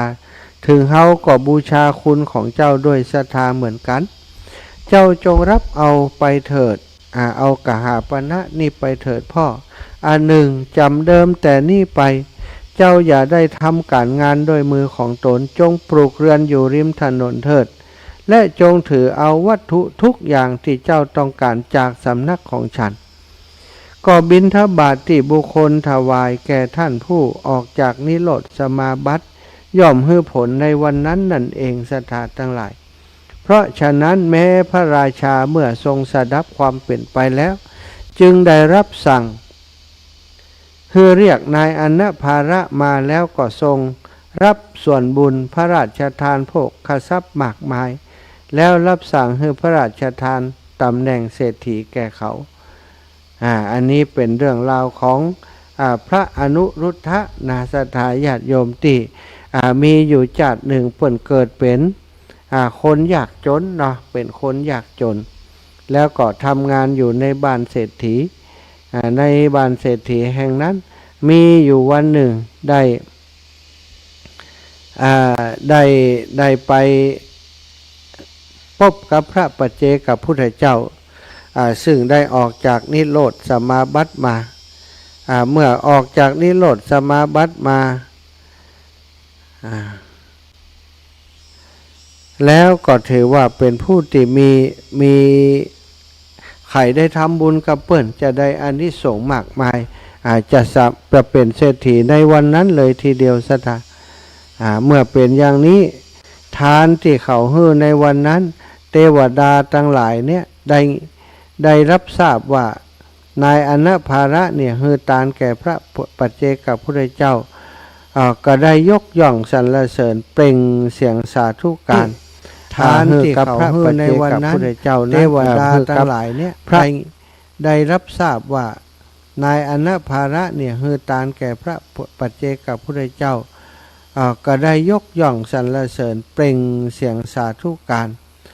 ให้กับพระปัจเจกพุทธเจ้านั้นให้กับพระอนุรุทธะนั้นสถาอันนี้ก็คือเรื่องราวของพระอนุรุทธะนะอนุรุทธะถึงมีประวัติในอดีตชาติของเปิ้นบางส่วนนำมาเล่าให้ศรัทธาญาติโยมได้รับฟังบางมีหลายส่วนเนาะที่ท่านพระอนุรุทธะนั้นได้ทำกุศลไว้แต่ชาติปางก่อนก็มีอยู่ในสมัยหนึ่งนะในสมัยหนึ่งที่เขาไปเกิดในสมัยพระพุทธเจ้าในสมัยพระพุทธเจ้าพระนามว่าปุถุมุตตละท่านได้เกิดเป็นกุดุมพีนะเป็นกุดุมพีผู้มีอันจะกินกุดุมพีนี่แปลตามตัวก็คือผู้มีอันจะกินได้ฟังธรรมและได้หันพระพุทธเจ้าพระองค์นั้นทรงแต่งตั้งภิกษุผู้มีทิพยจักษุรูปหนึ่งไว้ในตำแหน่งเอตทัคคะเลิศกว่าภิกษุทั้งหลายผู้มีทิพยจักษุตัวท่านเองก็ปรารถนาที่จะได้รับการแต่งตั้งตำแหน่งเป็นเอตทัคคะเช่นนั้นในอนาคตจึงทำมหาทานตลอด7 วันแด่พระศาสดาและหมู่ภิกษุ100,000 รูปในวันที่7ของการถวายตอนนั้นท่านก็ได้ถวายผ้าเนื้อดีที่สุดแด่พระผู้มีพระภาคเจ้าและหมู่สงฆ์แล้วตั้งความปรารถนาว่าในอนาคตในข้างหน้านั้นขอให้ข้าพเจ้านี้ได้เกิดมาเป็นพระสาวกของพระพุทธเจ้าองค์ใดองค์หนึ่งแล้วก็ขอให้ข้าพเจ้าเป็นผู้เลิศกว่าภิกษุทั้งหลายตั้งที่มีจักษุทิพย์เถิดฝ่ายพระศาสดาปทุมุตตละพุทธเจ้าได้ทรงหันความสำเร็จของกุดุมพีว่าจะบ่มีอันตรายใดๆในขณะเวียนว่ายตายเกิดอยู่เขาจะได้เป็นดังที่เขาตั้งใจแน่นอนจนกว่าจะได้พระพุทธเจ้าพระนามว่าโคตมะเขาก็จะได้เป็นอัครเป็นสาวกผู้เลิศกว่าภิกษุทั้งหลายด้านมีจักษุเป็นทิพย์ก็จึงพยากรณ์ว่าเจ้านี้จักเป็นผู้เลิศทางที่พยาจักษุในศาสนาของพระสมณโคดมพุทธเจ้าในอนาคตการและจักได้เกิดเป็นพระญาติพระวงศ์ในสกุลเดียวกับพระพุทธเจ้าพระองค์นั้นตัวเวลาต่อมาเมื่อพระศาสดาปรินิพพานแล้วกุดุมพีท่านนี้ก็ได้ทำการบูชาด้วยประทีปอันโอฬารที่พระสถูปทองคำขนาด7 โยชน์ทั้งยังได้ทำการจุดประทีปใส่ถาดสำริดโดยเหตุนี้แหละ โลหะที่ทำเป็นสำริดจึงกลายเป็นเครื่องสื่อความหมายของความสำเร็จนับตั้งแต่นั้นมาจนบัดนี้สถานเพื่อน้อมถวายเขาได้บูชาสถูปจุดประทีปตามประทีปเพื่อน้อมถวายการบูชาสถูปนั้นโดยตลอด7 โยชน์7 วัน7 คืนแล้วตั้งจิตอธิษฐานว่าจงเป็นอุปนิสัยเหตุปัจจัยส่งผลให้ได้มีทิพยจักษุบังเกิดแก่ตนหลังจากนั้นกุดุมพีท่านนี้ก็ได้บำเพ็ญตนรักษาศีลเจริญภาวนาอยู่ตลอดชีวิตครั้นสิ้นชีพลงแล้วเขาได้ไปท่องเที่ยวอยู่ในเทวโลกมนุษย์โลกจบจนมาถึงสมัยพระพุทธเจ้าพระนามว่าสุเมธะพุทธเจ้าท่านกุดุมพีนั้นก็ได้เกิดจุติเกิดมาเป็นมหาเศรษฐีได้มีโอกาสฟังธรรมจากองค์พระสุเมธะพุทธเจ้าจนเกิดจิตเริ่มใสต่อมาเมื่อองค์พระสุเมธะพุทธเจ้าทรงเข้าสู่นิโรธนิโรธสมาบัติมหาเศรษฐีผู้นั้นก็ได้ปฏิบัติรับใช้ยังได้จุดประทีปถวายโดยรอบถึง1,000 ดวงแด่พระศาสดาอยู่ตลอด3 วัน 3 คืนจนประทีปนั้นดับไปเองหลังจากมหาเศรษฐีนั้นตายลงได้ไปเกิดในเทวโลกหมุนเวียนอยู่ระหว่างมนุษย์เทวโลกจวบจนถึงสมัยของพระพุทธเจ้าพระนามว่ากัสสปะมหาเศรษฐีผู้นั้นก็ได้ลงมาเกิดเป็นบุตรของเศรษฐีใหญ่แห่งนครปาราณสีท่านได้ฟังธรรมจากพระกัสสปะพุทธเจ้าจนมีจิตใสเลื่อมใสแสดงตนเป็นผู้ถึงพระรัตนตรัยเมื่อองค์พระกัสสปะพระพุทธเจ้านิพพานแล้วบุตรเศรษฐีนั้นได้สร้างพระเจดีย์ทองคำองค์ใหญ่สักการะแด่พระศาสดาแล้วก็ถือถาดสำริดใส่โคมไฟบรรจุโดยน้ำมันวางไว้บนศีรษะเดินเวียนรอบพระเจดีย์บูชาแด่พระศาสดาตลอดทั้งวันทั้งคืนการต่อมาเมื่อสมัยที่ว่างเว้นจากพระพุทธเจ้าท่านได้เกิดในตระกูลคนเข็นใจณนครพาราณสีมีชื่อว่าอนะภาระได้อาศัยสุมาณะเศรษฐีรับจ้างเป็นคนขนหญ้าของเศรษฐีนั้นเลี้ยงชีพสุมาณะเศรษฐีมีอุปนิสัยชอบทำทานบริจาคทานให้แก่คนเข็นใจในนครนั้นตลอดกาลเป็นนิจวันหนึ่งมีพระปัจเจกพุทธเจ้านามว่าอุปาริทธะออกจากนิโรธสมาบัติที่เขาคันธมาศแล้วตรึกว่าวันนี้จะทำการอนุเคราะห์แก่ไผ่ดีน้อจึงได้หันโดยญาณเล็งหันความปรารถนาของนายอนะภาระก็ที่มีมาพอในอดีตจึงดำริว่าดีละวันนี้เฮาจักทำความอนุเคราะห์แก่บุรุษชื่ออนะภาระผู้มีวาสนาซึ่งบัดนี้เขาขนหญ้าจากดงหญ้าแล้วกำลังจะกลับเรือนเห็นที่จะต้องไปดักรอเขาคิดแล้วดังนี้พระปัจเจกพุทธเจ้าก็ถือบาทจีวรเหาะไปโดยฤทธิ์ปรากฏต่อเฉพาะหน้าอนะภารมนพอนะภารมนพหันสมณะถือบาทเปล่าในมือมายืนอยู่ตรงหน้าจึงถามว่าท่านขอรับได้ภิกษามาบ้างหรือยังพระปัจเจกพุทธเจ้าก็ตอบว่าก็เฮาจักมาได้ภิกษาหารจากท่านผู้มีบุญนี่ไงเขาก็บอกว่าท่านผู้เจริญขอพระผู้เป็นเจ้าโปรดรอหน่อยเถิดดังนี้แล้วก็ทิ้งหาบยาไว้ระหว่างทางรีบไปสู่เรือนโดยเร็วพร้อมกับถามภรรยาว่าน้องพัดที่น้องเก็บไว้เพื่อปีมีอยู่หรือไม่ภรรยาก็บอกว่ามีอยู่เจ้าพี่นายอนะภารมนพก็จึงรีบกลับมาที่พระปัจเจกพุทธเจ้าซึ่งกำลังถือบาตรรออยู่โดยเดินแล้วก็ตรงเข้าไปขอรับบาตรของพระปัจเจกพุทธเจ้าวิ่งนำไปสู่เรือนของตนด้วยความลิ่งโลดยินดีแล้วก็คิดว่าเวลาที่เฮาต้องการบำเพ็ญบุญทายธรรมของเราบ่มีเวลาทายธรรมเฮามีปฏิฆาหกผู้ฮับบ่มีเครื่องทายธรรมของบริจาคทานก็บ่มี แต่วันนี้ปฏิฆาหกเราก็พบแล้วไทยธรรมเขาก็มีแล้วช่างเป็นลาภอันประเสริฐของเฮาเสียจริงเนาะนะจากนั้นนายอันนะภาละก็ถือไปติเรือนแล้วก็เข้าไปในครัวฮือภรรยาเอากับข้าวของตนนั้นใส่ในบาตรพระปัจเจกับพุทธเจ้าแล้วก็ตั้งความปรารถนาไว้ว่าด้วยผลทานอันนี้คำว่าบ่มีอัตคัดสนจงอย่าได้มีแก่ข้าพเจ้าชื่อคำว่าไม่มีอย่ามีแล้วในภพน้อยภพใหญ่ในชาติต่อไปด้วยเถิดท่านเจ้าข้าพเจ้าพึงพ้นจากการเรียกชีพอันฝืดเคืองเห็นปานนี้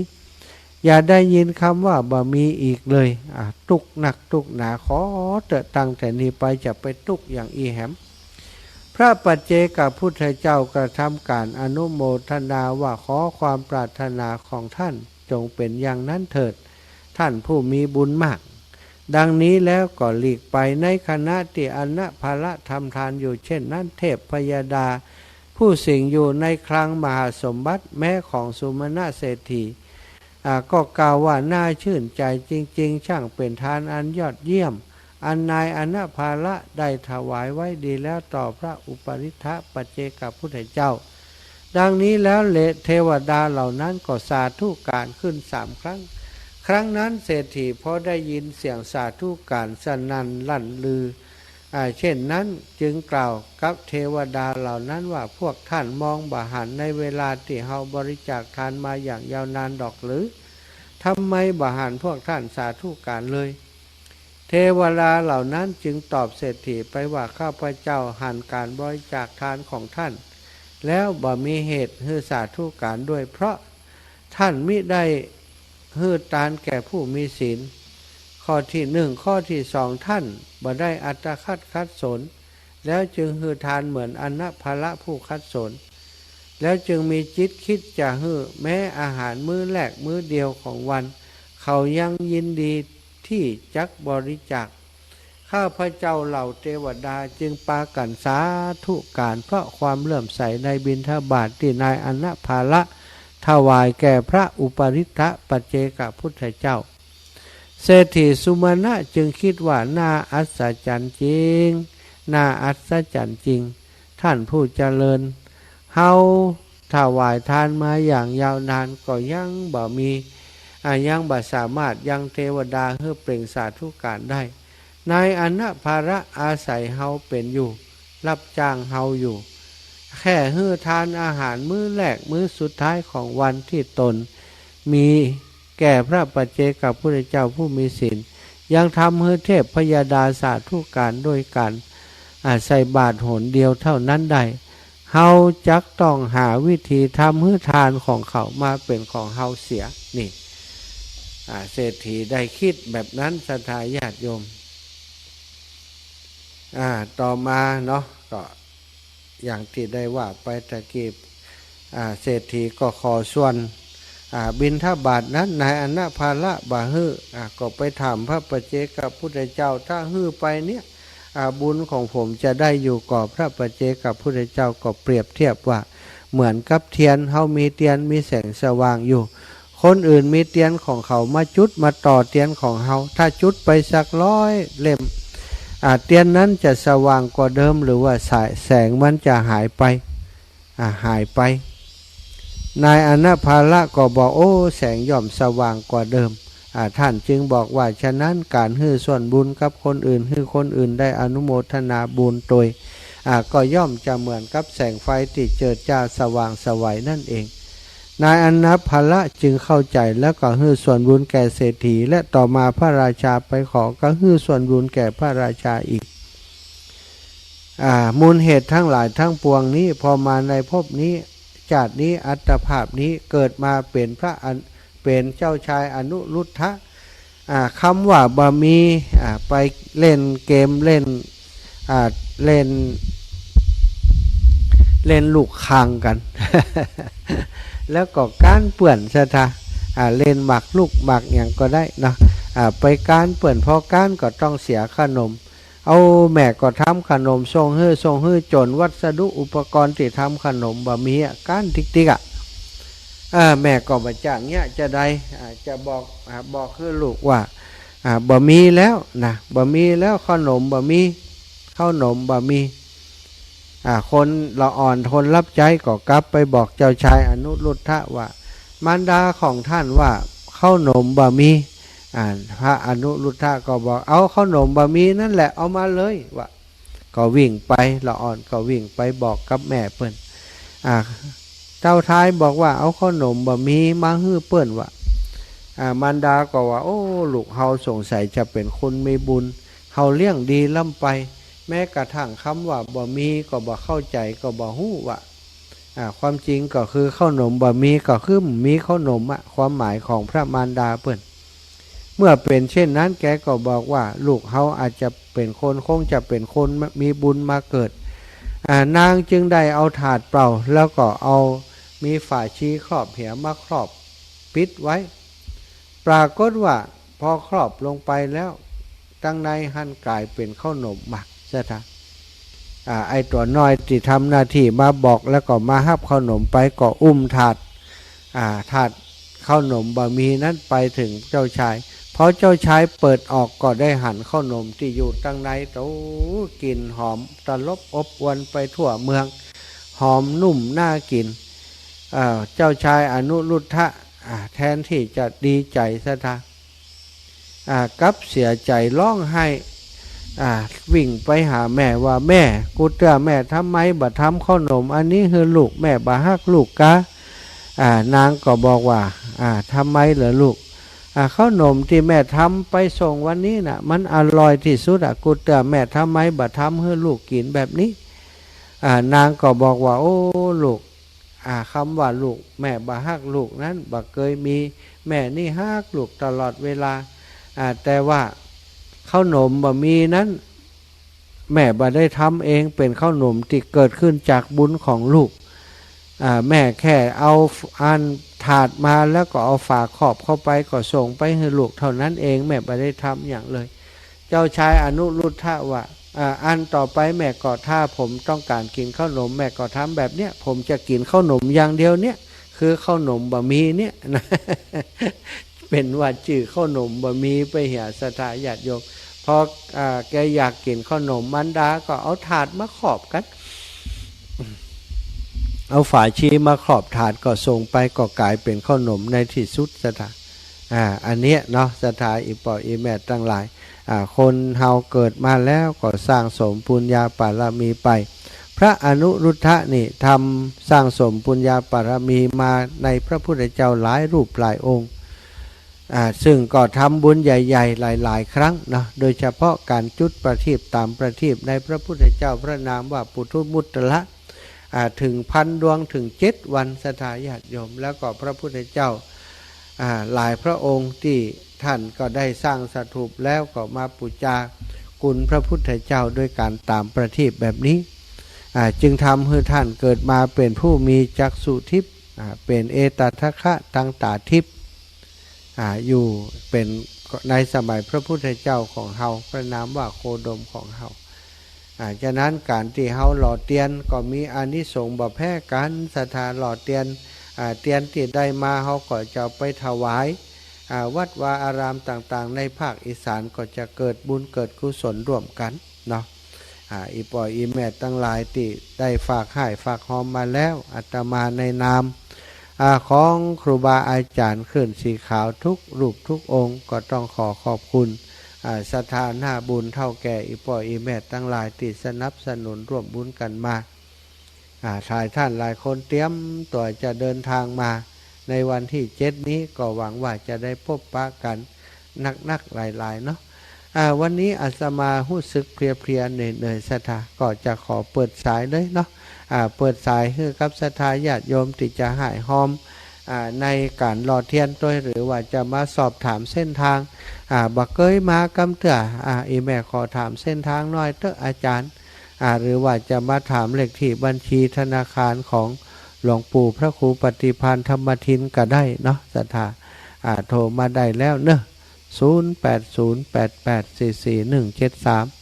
0808844173อ้าวโทรมากันได้เลย อาจจะสอบถามเรื่องยั้งเนาะก็อู้จากกันได้ใครที่จะเป็นเจ้าภาพโต๊ะจีนก็ยังสามารถเป็นเจ้าภาพด้วยกันได้อยู่เนอะเป็นเจ้าภาพโต๊ะจีนก็ดีเป็นเจ้าภาพสำหรับตานออกเนาะสำหรับตานออกก่อน 1,500 บาทเป็นเจ้าภาพโต๊ะจีนก่อน 1,500 บาทเท่ากันเพียงแต่ว่าคนละประเภทเท่านั้นเองประสงค์จะเป็นเจ้าภาพด้านใดก็แจ้งบอกมาได้เนาะพี่น้องตังลำปูนแม่สายทองบ้านห้วยการแม่สุแก้วศรีลาพรศรีเตี้ยอยู่แม่สายทองถ้ามีโอกาสเข้ามาวันนี้มีเวลาจะอ่านบทกลบทกวีอย่างก็เรียนเชิญเจริญพรได้เนอะแม่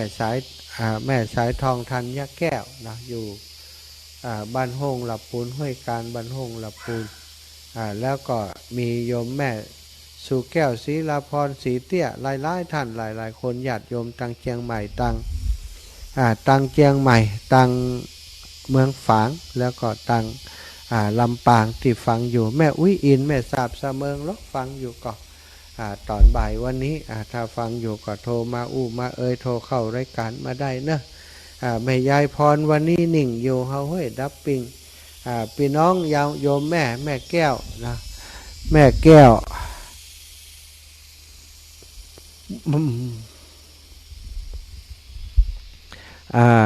แม่ล่าอ่อนแม่แก้วกันทะวังจอมตองนะแม่ดวงดีนาลตะจอมตองตังลำปางของเฮาลูกเสียงตังใดสายตังใดที่ว่างอยู่ก็โทรมากันได้เนอะใครจะร่วมเป็นเจ้าภาพเตียนแผ่นเตียนเนาะก็แผ่นละ20 บาทแผ่นละ20 บาท5แผ่น100 บาทเขียนชื่อเสียงเลี้ยงน้ำติดแผ่นเตียนแล้วก็เอาไปหลอมไปหล่อร่วมกันเนาะเป็นการสะเดาะเคราะห์ต่อชะตาสร้างสติปัญญาให้เกิดขึ้นเหมือนกับแสงเทียนที่สว่างไสวให้กับพระสงฆ์องค์สังฆเจ้าที่ทำวัดสวดมนต์ในช่วงเข้าพรรษาปฏิบัติธรรมในช่วงเข้าพรรษาปีนี้จะนำเทียนนั้นไปทอดถวายที่ตั้งภาคอีสานเนาะสถาดับปิงดับปิงจะเปิดเพลงก่อนเนอะดับปิงก็จะเปิดเพลงก่อนรู้สึกเพลียวันนี้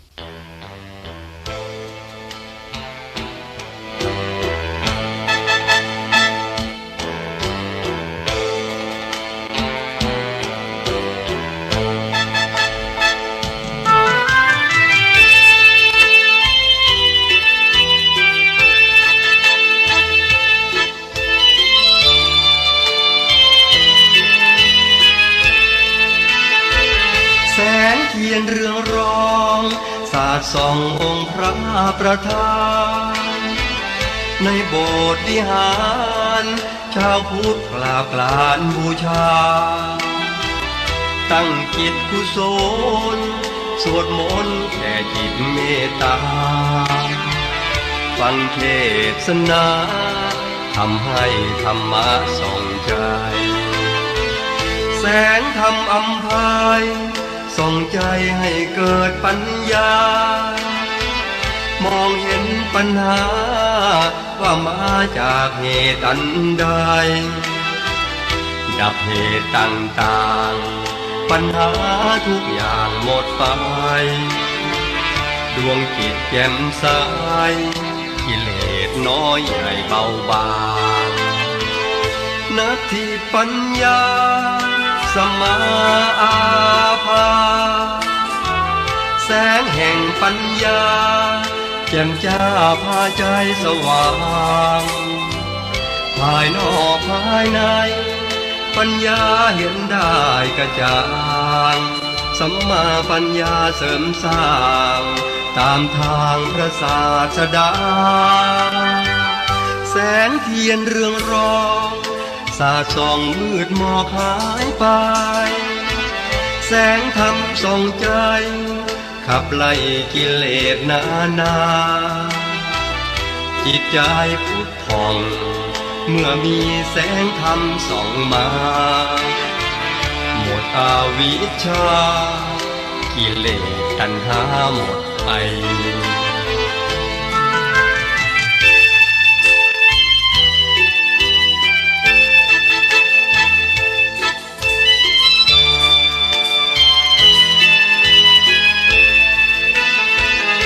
นาทีปัญญา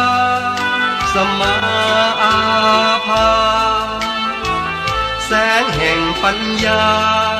แจ่มจ้าพาใจสว่างภายนอกภายในปัญญาเห็นได้กระจ่างสัมมาปัญญาเสริมสร้างตามทางพระศาสดาแสงเทียนเรืองรองสาดส่องมืดหมอกหายไปแสงธรรมส่องใจขับไล่กิเลสนาจิตใจผุดผ่องเมื่อมีแสงธรรมส่องมาหมดอาวิชชากิเลสตัณหาหมดไป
ใจ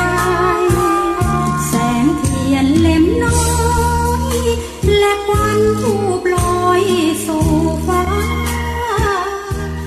สถาญาติโยมได้พักแหมรอบหนึ่งเนาะวันนี้รู้สึกเหนื่อยเพลีย ทำงานนักทำงานหลายรอบเนาะโอ้สถาญาติโยมบอกเปิดจ่ายแล้วก็ตัวเองปิดโทรศัพท์ไว้เนี่ยลายลุนี่นะลายลุเป็นแบบนี้เนี่ยคนลายลุเวลาปิดถ้าสถาโทรมามันก็จัดรายการอยู่สถาโทรมาฮับได้เนาะช่วงต้นชั่วโมงสถามักจะโทรมาถ้าเป็นชั่วโมงที่2ต่อเนื่องตอนนี้เปิดสายแล้ว0808844173สุมาตะกี้ปิดเขียงไว้นะตอนนี้เปิดแล้วสถาสามารถโทรมาได้แล้วเนอะ0808844173เหลือเวลาอีก1 วันเท่านั้นในการเตรียมตัวที่จะมาแอววัดพระธาตุจอมพอด้วยกันเนาะเจริญพรนี่แม่ปิดเขียงไว้ให้เปิ้นโทรว่ะลายรู้เจริญพรแม่สายทองหายไปไหนแล้วฮัลโหลแม่ได้ยินแล้วอาจารย์เจ้านี่ไข่นี่แม่สมคิดกะนี่ไข่แม่สมเจ้าแม่ถามว่าถ้าเขาจะฝากรอเตียนเนี่ยเขาหาสอบใบได้เป็นที่เนี่ยเจ้าใบเหมียงใบรถวันเดือนปีเกิดอย่างนั้นนะเจ้า ก็เอาฝากไผ่ก็จะมาน่ะไผ่จะมาน่ะแม่จะส่งมันถูกนี่จะตันก็เจ้าตันไก่แม่ไผ่หู้มานะปัญญาคำแม่อยู่บ้านซ้ายมั้ยกะแม่ติบกาฟังกลับมาแล้วตรงที่ปัญญาคำบ้านซ้ายท้องนี่เจ้าสายทองแหละเจ้าเดี๋ยวนะปฏิทินมาคือทันแล้วนั่นนะเจ้าแล้วก็แม่ติบกาฟังนี่บ้านไก่กันก็แม่ก็เจ้าแม่ติบแม่ติบนั่นมันแรงติปีดาพุ่นกับเจ้าไก่ล่ะเจ้าโอเคก็โอนมาก็ได้ฝากอีแม่มีไลน์ก็นี่ส่งไลน์ได้ก็เดี๋ยวผูกจะให้ลูกสาวจัดการให้นะเจ้าเด้อได้เลยส่งมาเนอะเดี๋ยวจะเอาเขียนให้แม่เจ้าสาธุจะโทรหาตะกี้เขามาเนี่ยก็แบบปิดเขียงไว้แล้วให้เพิ่นโทรอ่ะตลกเจ้าตอนเข้ารายการจ้าทุจ้าแต่มีไลฟ์ส่งไลฟ์ให้เดี๋ยวผูกจะให้ลูกเจริญพรแม่จ้าไว้สายเจ้าพ่ออาจารย์เจ้าแม่หันแล้วไงแม่โอนไปหันแล้วประกาศทุกคนเนี่ยกำเด้อแม่ได้จะงานบอกเลยไปจะไปทำบอกเลยประกาศไปเลยประกาศไปเลยเดี๋ยวมีเท่าไรบ่ฮู้เลยเดี๋ยวนี้นะโอเคเดี๋ยวก่อนเดี๋ยวก็จะไปล้อมตอนบ่าย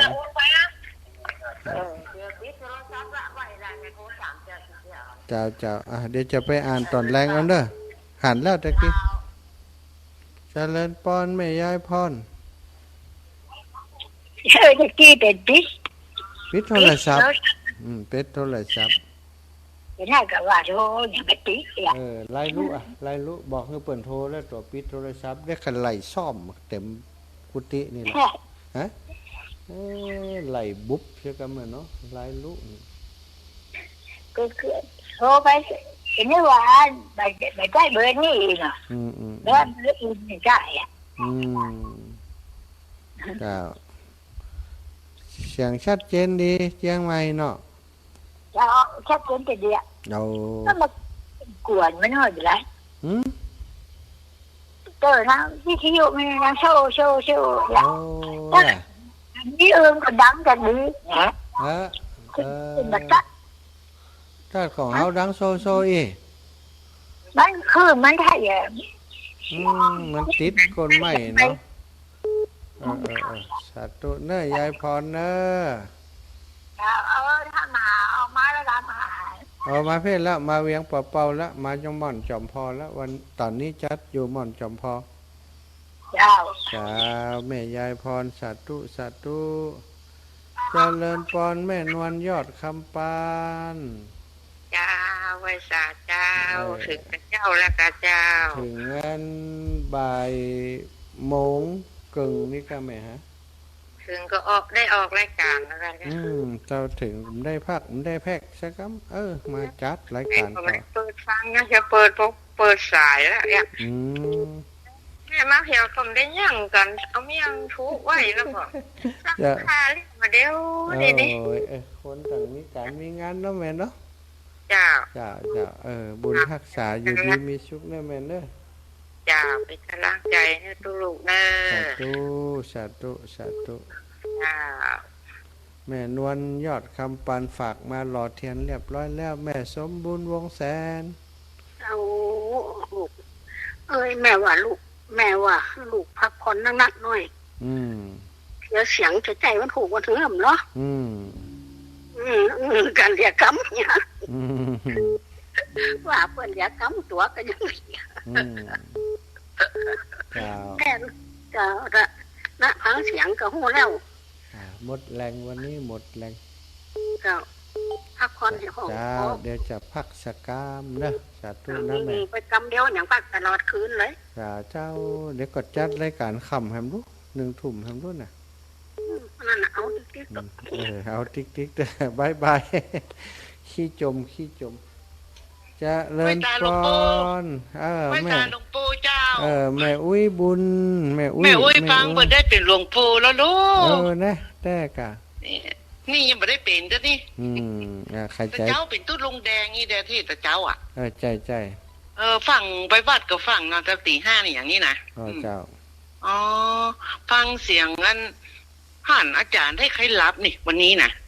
เพียอีแม่เพียมันนั่นมันล้ามันเพียมันอ่อนยัย มันทำงานนากันเนาะแล้วเมื่อคืนนะเบิร์ดจะได้เทศกว่าน่ะ นั่นนะเจ้า นะก็เห็นได้จะ เวลามีงานมันตักคนหนักอย่างตักคนนั่นตักคนนี่ไอ้อย่างหุมันนั่นมันเลยเห มัน นื่อย เพลีย มันเพลีย มันเพลียคนอ่ะเนาะ ใช่เพลียปกติ ตั้งเพ40-50เปิ้นแบบประกาศแล้วรถตั้งเพน่ะถ้าหอมแล้วก็แล้วไป จะเฮ้อก็ประกาศไว้ให้เปิดหมดอะแม่ บางคนเพิ่นก็อยาก ถ้ามัน ฟัง มี เนาะ เวลาแต่บางแต่มันเวลามันปอน เบิ่งพระอาจารย์มันเพลียไม่ได้อ่านหมดอ่ะ นะสาธุ ฟังอยู่เป็นแฟนอยู่เจ้า สาธุแม่อุ้ยอยู่ดีมีสุขเนอะ เจ้าสาธุเจ้าเหมือนกับหลวงปู่นั่นแหละ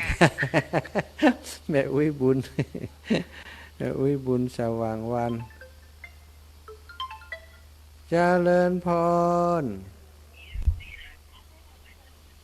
รับแล้วเนอะ โอ้หลวงพ่อ เจ้า โยมลำปางเนอะ เจ้า แม่ได้ฝาก2อันโยมสมจิตไปทำบุญตัวเนอะเจ้า อีแม่มได้มาเนาะ แม่บ่ไป แม่มได้มาเจ้าอันนี้แม่อย่างแม่บนก็ว่าแม่มบน ฮะ นี่แม่อย่างนี้ อยู่ลำปางเจ้า อยู่ลำปางเจ้าลำปางหนาเจ้า อยู่ลำปางหนาเจ้าจ้าขอบคุณเนอะอนุโมทนาบุญอยู่ดีมีสุขขอบคุณหลาย เจ้า ๆสาธุเจ้าสาธุเจ้า เจ้า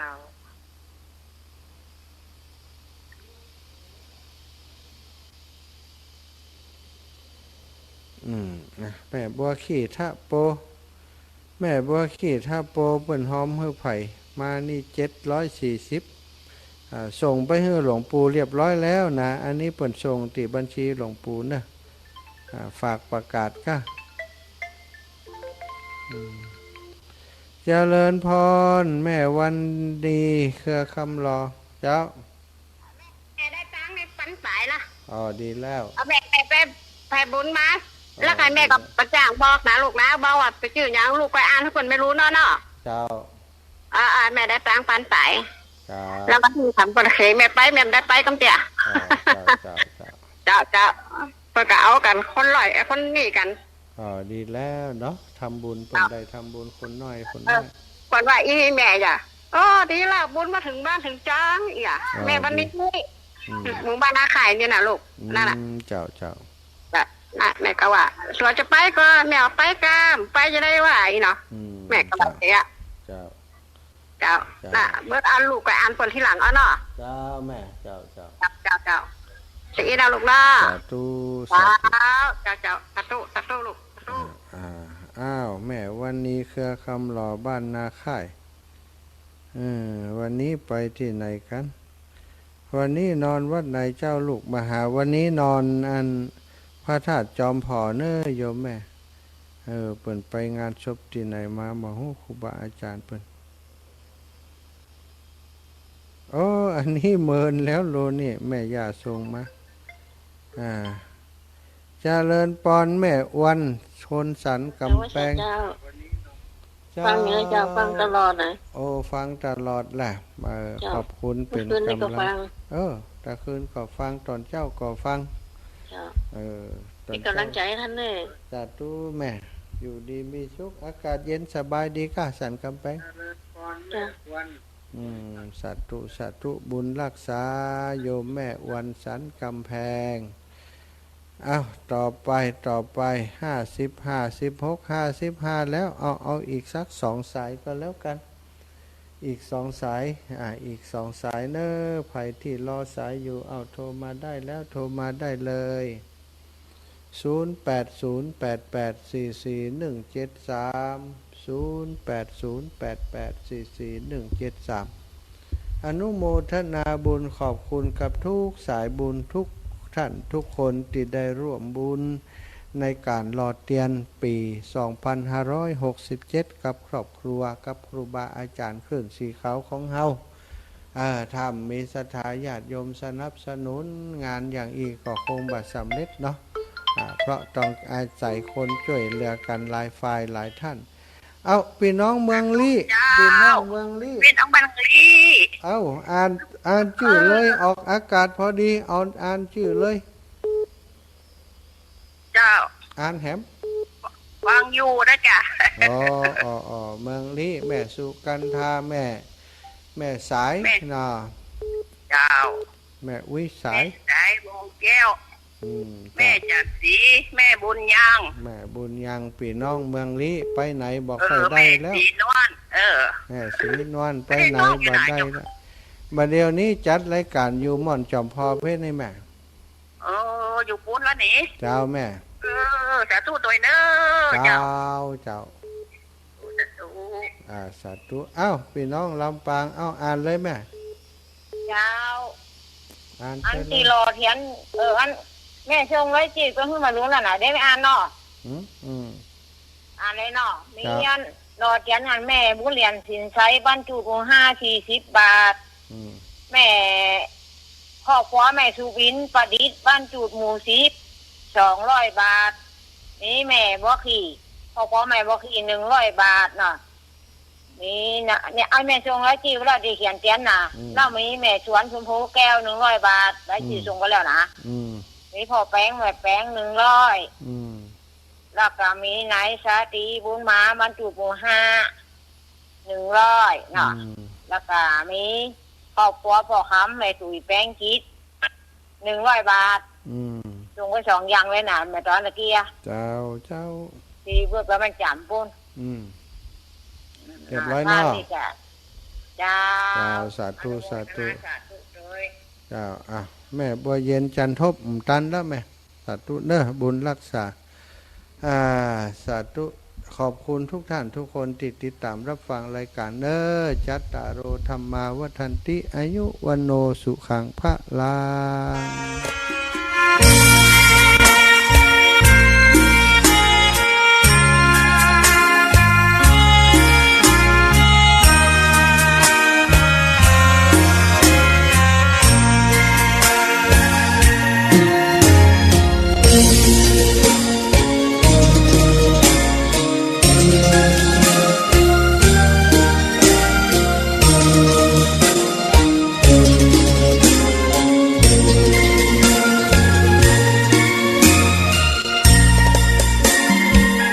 ดอกบัวดอกหนึ่งตึงใจไว้เพื่อบูชาแด่องค์พระศาสดาสัมมาสัมพุทธ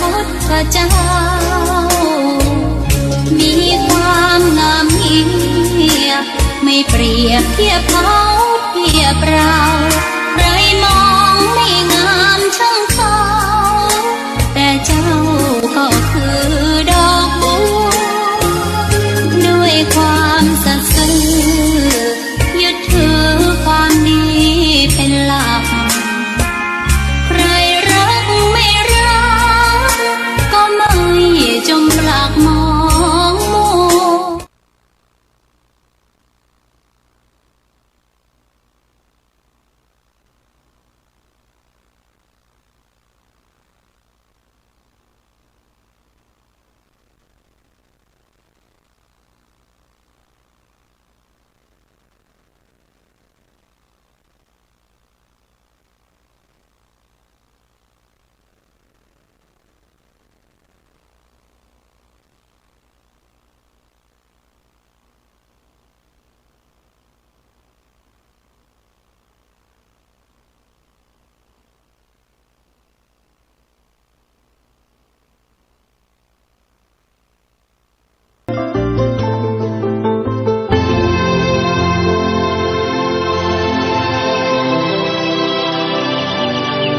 วันนี้เป็นวันพระ